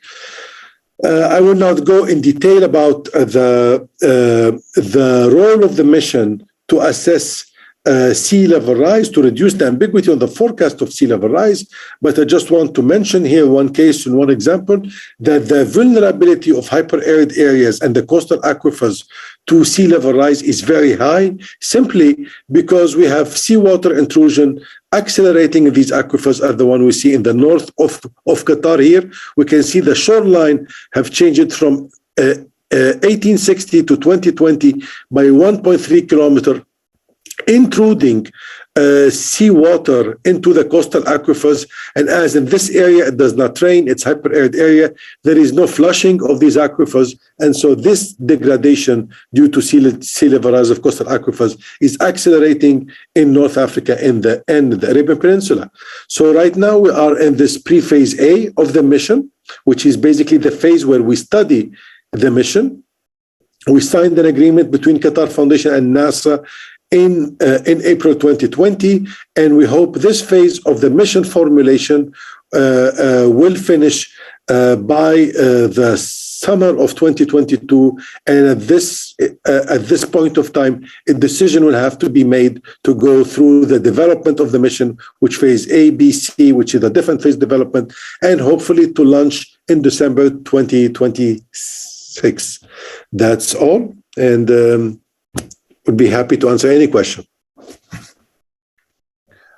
Okay, well, thank you very much, Essam. That's a very interesting, potentially a very useful tool that you presented to us for the OASIS mission. And I hope there will be several questions. I already have one also from one of our co-panelists. So definitely we'll come back to that in the final session. Thank you very much. Thank you. The question actually was coming from Hazen Russell, who himself will be coming up now with his talk on the Canada-USA transboundary groundwater surface water understanding and refining approaches and knowledge. Perfect, Hazen. I see the screen is shared, and the floor is yours.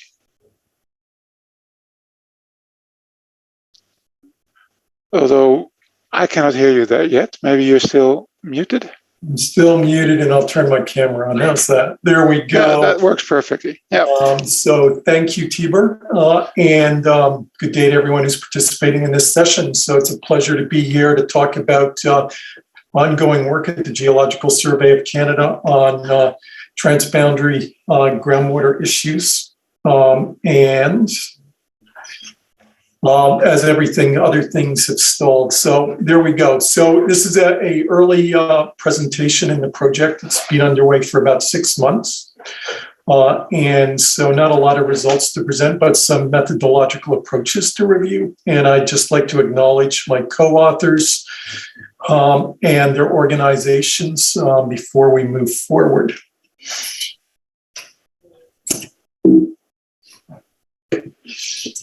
Here we go. So I recognize that the real focus of this conference is transboundary aquifers, but as Alfonso Rivera has alluded to, there is the question of what should you study and what are the issues, aquifer or groundwater.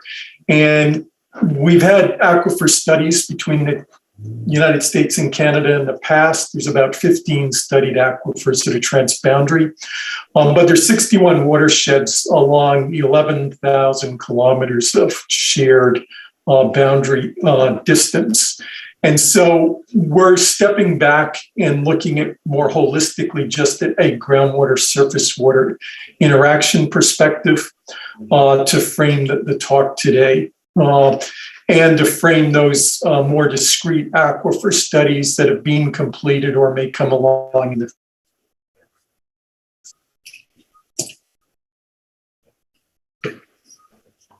So just to acknowledge the previous work, Alfonso did a review article in 2015 that highlighted 10 aquifer studies. And there's been some updated work since then on the Williston area by Thamke at the USGS and by Anne-Marie Petra, who's actually presenting in session 8 today on the Milk River aquifer. And as you can see, these 10 studies are relatively isolated in many cases and don't represent the entire continuity of the Canadian-USA border. And there is no work done in the northwest corner of the domain where Canada borders Alaska. So that's one of the underlying premises, is how to really address a baseline framework. I seem to have lost the slide here. Here, sorry. So the objectives, we'll just step backward momentarily to review some of the objectives of today's talk then. So really framing aquifers within a groundwater context and connection to surface water and the water cycle. The extent of the challenge for the Canada-USA watersheds, and then one approach to a baseline framework, which is a GIS compilation. And then introducing a more numeric approach to the challenge through a project called Canada One Water, and also introducing the application of GRACE analysis, and then collaborative work with the USGS. So sorry for that little confusion there. So this just highlights then here, this slide, the scope of the problem. We have two discrete transboundary areas, the nearly 9,000 kilometers along the southern boundary of Canada, and then 2,500 kilometers in length through the orogenic or belt of the western area with Alaska. And that sums to about 61 watersheds if you define the watersheds on the basis of fourth order streams. And a total area of nearly 2.5 million square kilometers, which partitions slightly unequally. The United States gets 55%. They're always trying to grab more than their share. And Canada gets 45%. And that discrepancy in division really reflects a large number of watersheds in the southern Great Lakes Basin that flow into some of the Great Lakes. And the Great Lakes, out of that 2.5 million square kilometers, accounts for nearly 800,000 square kilometers. And from a population, social, or economic perspective, what is the significance of transboundary aquifers between Canada and the United States? And as you can see here, there's approximately 60 million people living in the transboundary area. The vast majority, probably over 80%, if not 90% of that population, is in the Great Lakes Basin. And just you can see that per watershed, the smallest watersheds are in the vicinity of 200 square kilometers, and the largest is probably the Great Lakes watershed at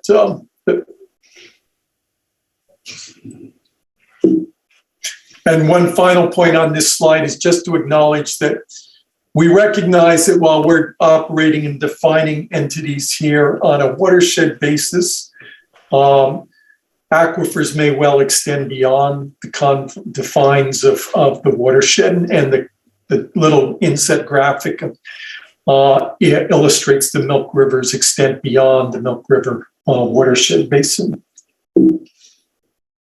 I keep losing my ability to advance the slide here. So the first part really is a GIS compilation to bring together legacy data that's been collected by agencies over time and address issues related to groundwater surface watering.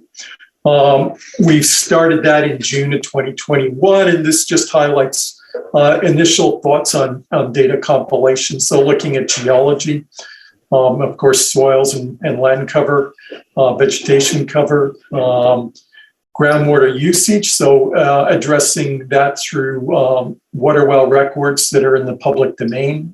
There's a small number of monitoring wells also available. Integrating surface hydrology, and fortunately there's a reasonable network of gauged surface streams. And then also bringing together some of the drivers for this work from a social economic perspective that are available from government agencies. And the concept is to consolidate or aggregate the information that we compile by hydrogeological region. And Canada and the United States both have comprehensive definition of the landscape through hydrogeological regions. And they're a surrogate approach to looking at groundwater aquifer studies through physiography, geology, and climate precipitation. And of the 9 Canadian regions, I believe it's 8 of them have transboundary aquifers or transboundary watersheds, and 2 of them account for 60% of that area. And that work is well documented, and it has some good conceptual model development with respect to groundwater and aquifers. And so each of the hydrogeological regions is being conceptualized and sketched up in one of these cartoons, and the respective aquifer settings defined both for superficial geology or granular aquifers, and then also for bedrock aquifers, which in most cases are fracture flow dominated. This allows us to basically capture a lot of knowledge information that also comes from areas adjacent to the transboundary watershed aquifer areas to provide insights. The other approach we're taking is a numeric modeling approach. So Canada One Water is a continental scale modeling initiative for all of Canada. It's dividing Canada into 6 large watersheds, each of approximately 2 million square kilometers, and is a collaboration between federal government, academia, and the private sector. And of the 6 transboundary watersheds, 3 of them have transboundary watersheds.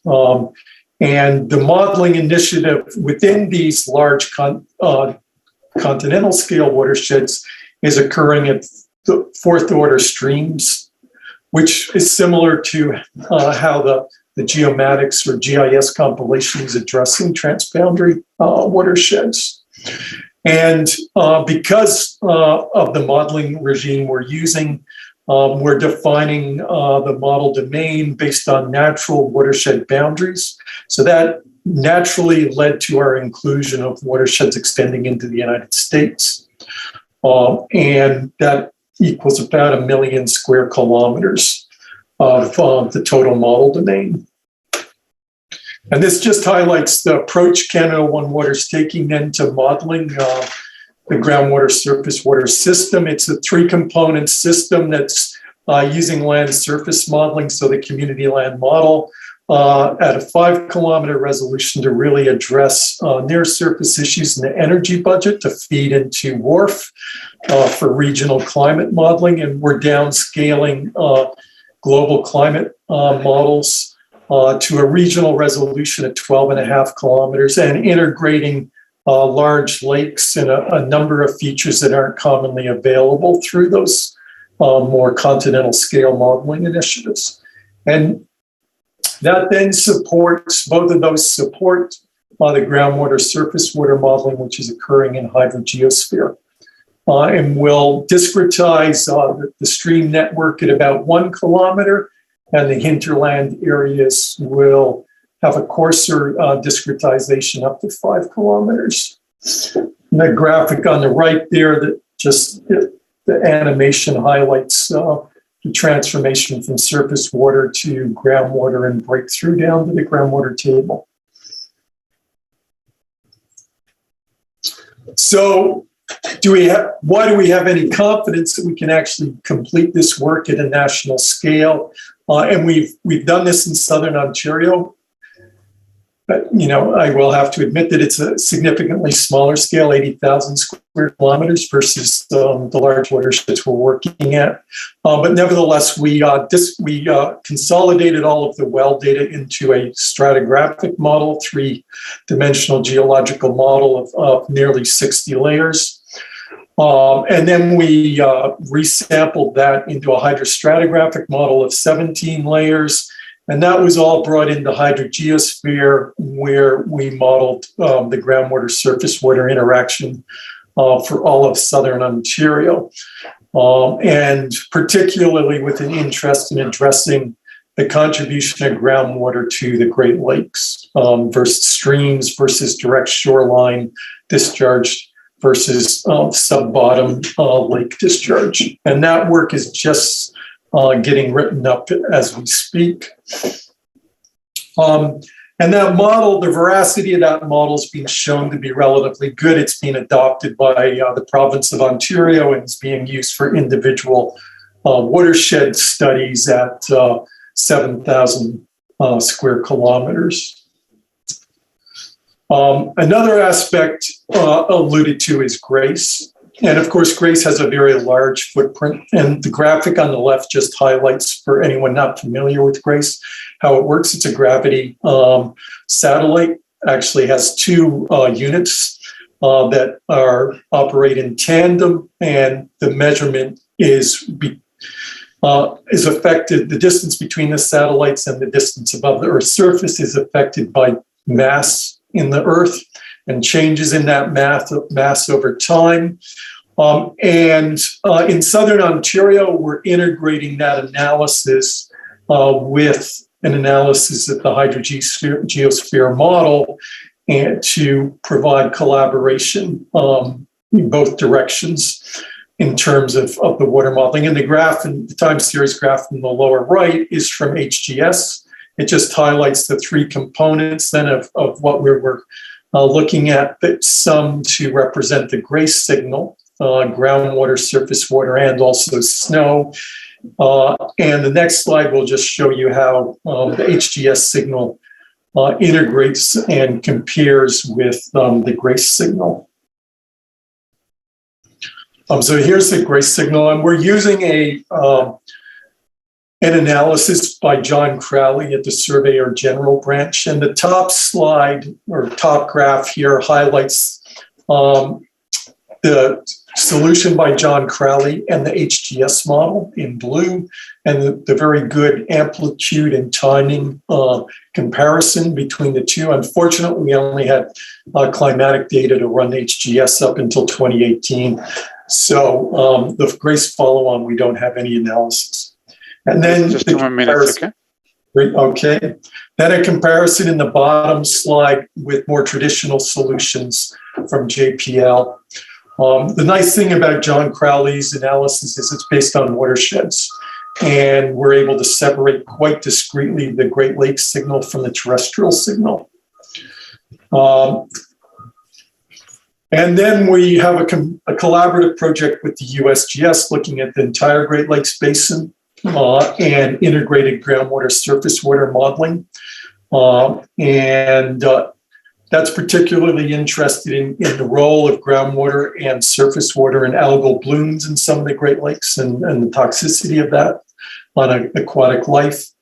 And then also communication is an important part in distributing your findings. And so we're working collaboratively with the USGS also on a project called GeoConnect, which is really a pilot towards an Internet of Water. So a geographic-based connection between groundwater information and other information.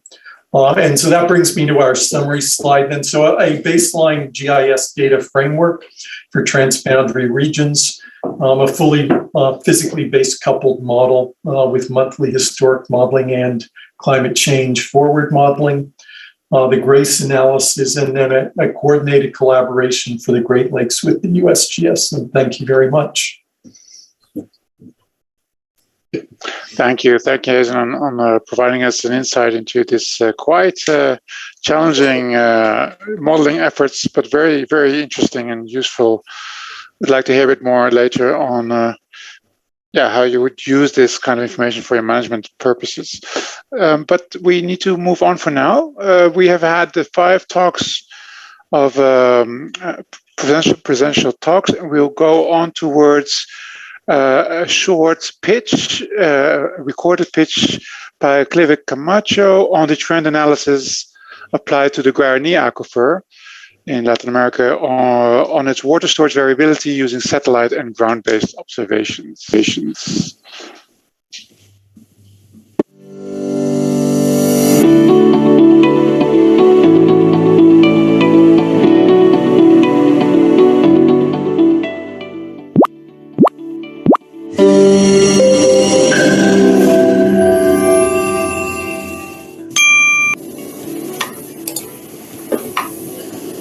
Hi, my name is Clive Camacho. I am researcher in Geological Survey of Brazil and PhD student in COP, Federal University of Rio de Janeiro.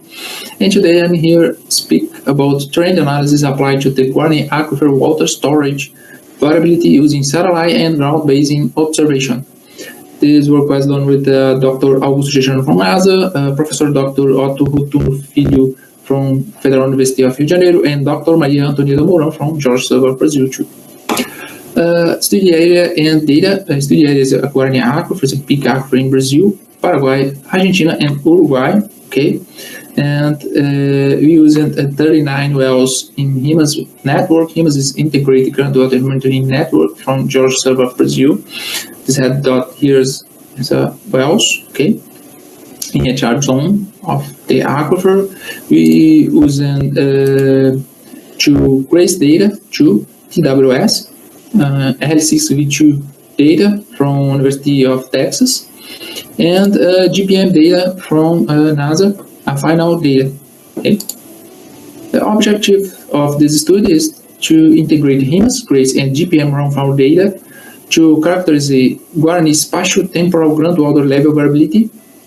Key research question: are there difference between observation from monitoring wells, TWS GRACE variation, and precipitation observed by GPM? Methodology, we use statistic tests, okay, and Mann-Kendall, Sen, and Petit test, 2010-2020 time span. Results, here you can see results in the area, okay, and the wells, okay, these dots is wells, results, okay, the legend here. Sen HIMAS and Sen GRACE are well highlighted, showing a delay in the well's response when compared to TWS. This delay is expected since TWS also include fast water storage, surface, and soil history. Okay.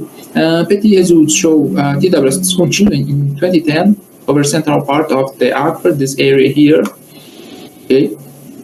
The Mann-Kendall test identifies difference in spatial and temporal relationship among HIMAS, GPM, and GRACE data, with a great proximity between HIMAS and GRACE, also indicating a delay in terms of groundwater levels results. Okay. Well, this is, thank you very much. Thank you, George South of Brazil, Federal University of Rio de Janeiro, NASA, JetBrains for PyCharm IDE. Thank you and see you.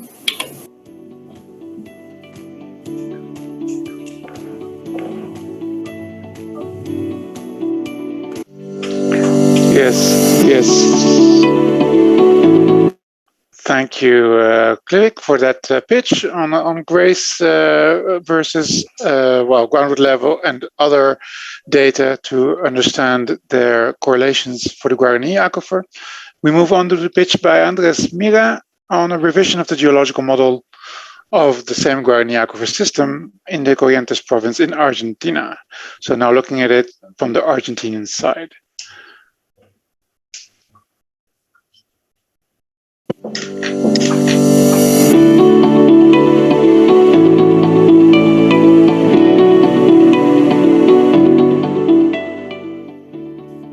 That we are going to present is titled A Revision of the Geological Model of the Guarani Aquifer System in the Corrientes Province, Argentina. The Guarani Aquifer System is a mega aquifer of South America. It stands for some of 1.2 million square kilometers, covering vast areas of Argentina, Brazil, Paraguay, and Uruguay. This groundwater reservoir provides water to more than 90 million inhabitants. From the 90s, it suffers a growing extractive pressure, with many management strategies implication due to its transboundary character. However, the geological structure of its southern section, with the Corrientes province, Argentina, was scarcely known due to the lack of cropping areas, a flat geomorphology, and the reduced number of deep geological and geophysical data. Most of the wells barely touch 100 meters of the stratigraphic column, due to the abundance of surface water source sufficient to supply water demand. We can see that for more than 88,000 square kilometers, there is only 2 points with deep geological information. Investigation allowed posting a new geological model of the SAG in Corrientes province. The interpretation of new well logging and magnetotelluric data, along with previous geological information, contribute to advanced knowledge of the deep geology of Corrientes, and hence to revisit the location of the southwest boundary of SAG.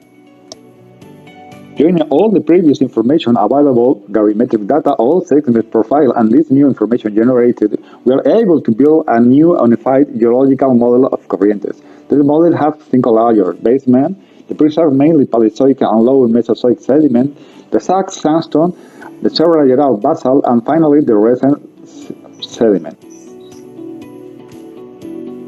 framework of the study area with the prevalence of the northwest-southwest trend associated to the Asunción Rio Grande arc, the sack thinning confirmed in boreholes, and the virtual disappearance of the aquifer sandstone westward of the Mercedes Plateau helped redefining the mapped southwest boundary of sacks, displacing it toward the center of Corrientes province.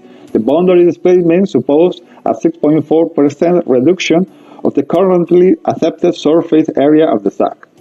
The geologic model and a correct location of the southwest boundary is relevant for the hydrogeological conceptual model, for which it proposed the sack water would discharge to adjacent formation, mixing with more saline water. Also, the southwest boundary would constitute a transition zone between sack and the transboundary Irendal-Tomata-Rijeño aquifer. New studies are needed to define the boundary with finer precision, focuses on the role of the tectonic structure, on the geometry, and groundwater flow patterns of the aquifer. Thank you for your attention.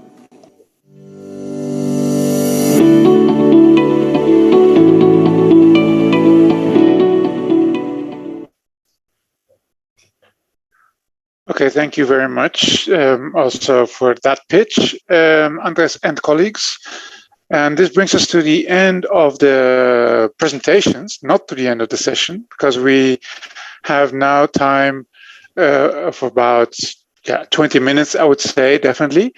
We have 20 minutes for questions and answer. Unfortunately, I've seen that Hegi had to leave us, but he did indicate his email for questions that we can then address to him through the email. All other panelists are still with us, if I'm not mistaken.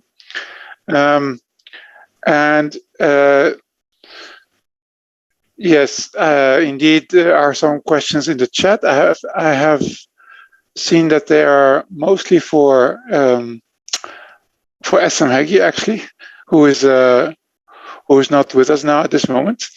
So I guess while we give time to the participants or to the public and the participants to ask further questions, which then would come to us through Q&A.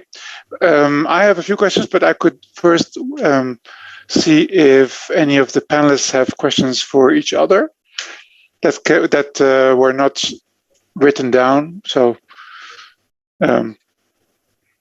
in the meantime, maybe while you're thinking of those ideas, I would start with a question for speaker number one, for Evans Emmanuel. My question to you, you mentioned that both countries, Haiti and Dominican Republic, are under great stress, water stress. But curiously enough, there's also quite high rainfall. So could you comment on the main reason that there is that water stress despite the high rainfall, and how it's dealt with in your opinion? From at least in your country, you might know that better. Thank you very much for the question. Do you all receive me? Yes, we hear you. Okay. The answer to that question is the following. Haiti and the Dominican Republic, or the island of Hispaniola, has another name which is Quisqueya. Quisqueya in highland, mountains, stuff like this. That means the most important winnowable water received from rain, according to the slope, drain to river and ocean, but isn't sufficiently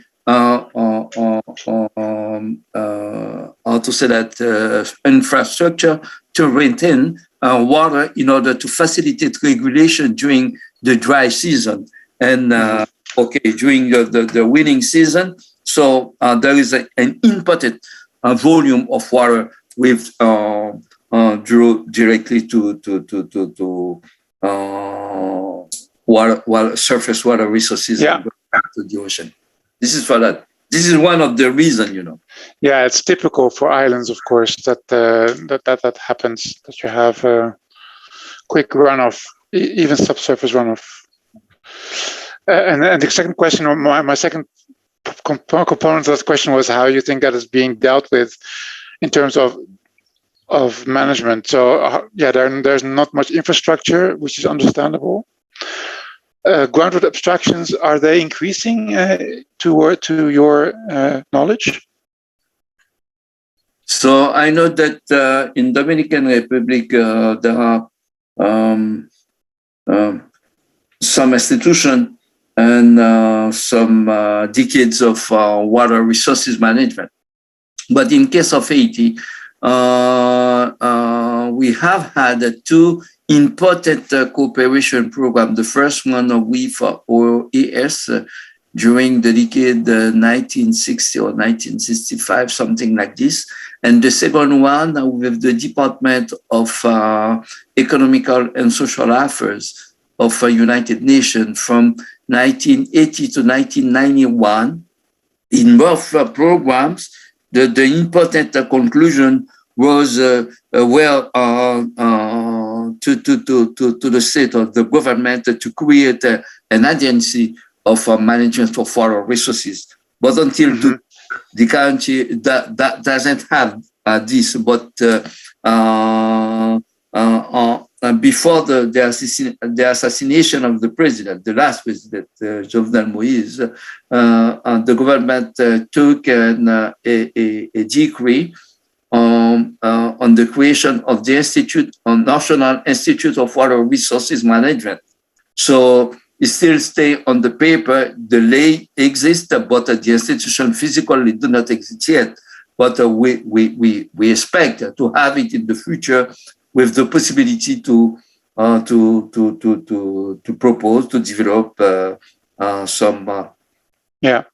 There's a follow-up question on, and then we'll go on to another question to another author, another presenter. But there's a follow-up question from Alberto Salinas on whether you think the dry diagonal in Haiti can also affect the Massacre Aquifer.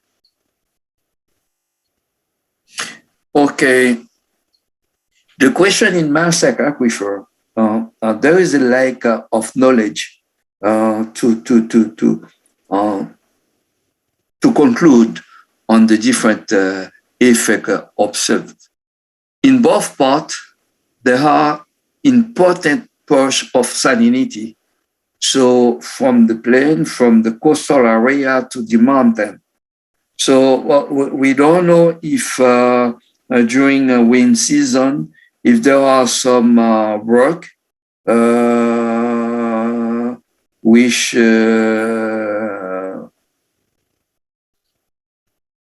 are in presence of diffusion processes, then in my point of view, the better thing now is continue study the groundwater in both parts, and in order to understand.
Because of the way it is exploited without any law of which can put together every nations which are concerned. So that's why the International Atomic Energy Agency tried to set a project called ROAF 2019, which needs to put together every country which are involved by this transboundary aquifer to realize some studies, and all the study will be put together and will help to set up some rules of exploitation of this water, so we can avoid every problems of war, of conflict between water in the exploitation of this water. It is in that framework that my PhD is being done. So I'm working for the Burkina Faso part. I need to update information to give better information about groundwater, and every nation, every country which is concerned will also do the same, and we will put information together. Thank you. The agency is the International Atomic Energy Agency, which is coordinating this project.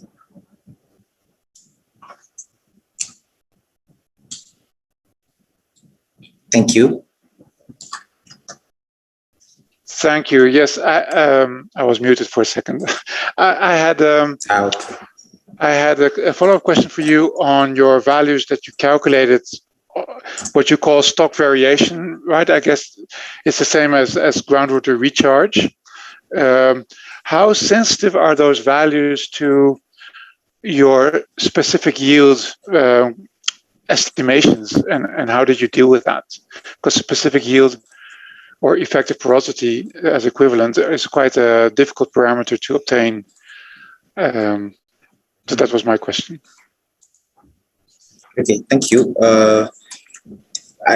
To say clearly, this is a priority work for the thesis. We have started the PhD just now. We have now yes. to give good information. So we use information of one author, which who gave a result between 1.3 to 8.5, according the specific porosity. So we took that results and we implement. Now we have to implement first long-term tests to determine the good values of this parameter, and yes. we will combine it with geophysical methods. What we call it, the methods which will help us to magnetic resonance of proton. Yes, we will do that. Yes, and it will help us to have enough information on the aquifer, on the study area. We have a study area of 45,000 of square kilometers. So we will try to implement some long-term tests, and we will try to put a relation between long-term tests and nuclear magnetic resonance to have enough information on the area. Mm-hmm. Yeah, you could also of course compare it to other methods in terms of understanding, to see if you can obtain similar results with other recharge assessment methods in terms of understanding how feasible the results are, which is always a good way forward. Okay, while I'm waiting yes, thank you very much for your answer. I'm waiting to see if there are more questions coming in. And while I'm waiting, I would say I would have a question for Hazen. That's some impressive modeling efforts going on there, and combining indeed the different types of models. Have you had any feedback on, or any ideas on, how results will be used indeed in management of the resource, or how you anticipate that use. So I'm not directly involved in management issues of the resource, but we do collaborate and coordinate with the International Joint Commission, which is the bilateral commission between the United States and Canada for transboundary water management. Mm-hmm. So that's one avenue that the results would be applied. The other is my question would typically be what would you think is the most relevant result coming out, like in terms of protecting a transboundary aquifer, perhaps? Our objective at the moment, as you may be familiar, there have been significant flooding events in British Columbia and wildfires. And what we see from the 10 aquifer studies versus 61 watersheds is there's no baseline data. So no one's really able to respond in a short-term order to an emergency. That's our primary focus, is really to provide a framework for other people to utilize. Okay. Yeah. Nice. I think also really good the way you're building on the use of these models and on a resolution that's already quite impressive for such a large area. Even coming up with a 1 to 4 kilometer resolution or grid size it requires quite some modeling efforts, I would say.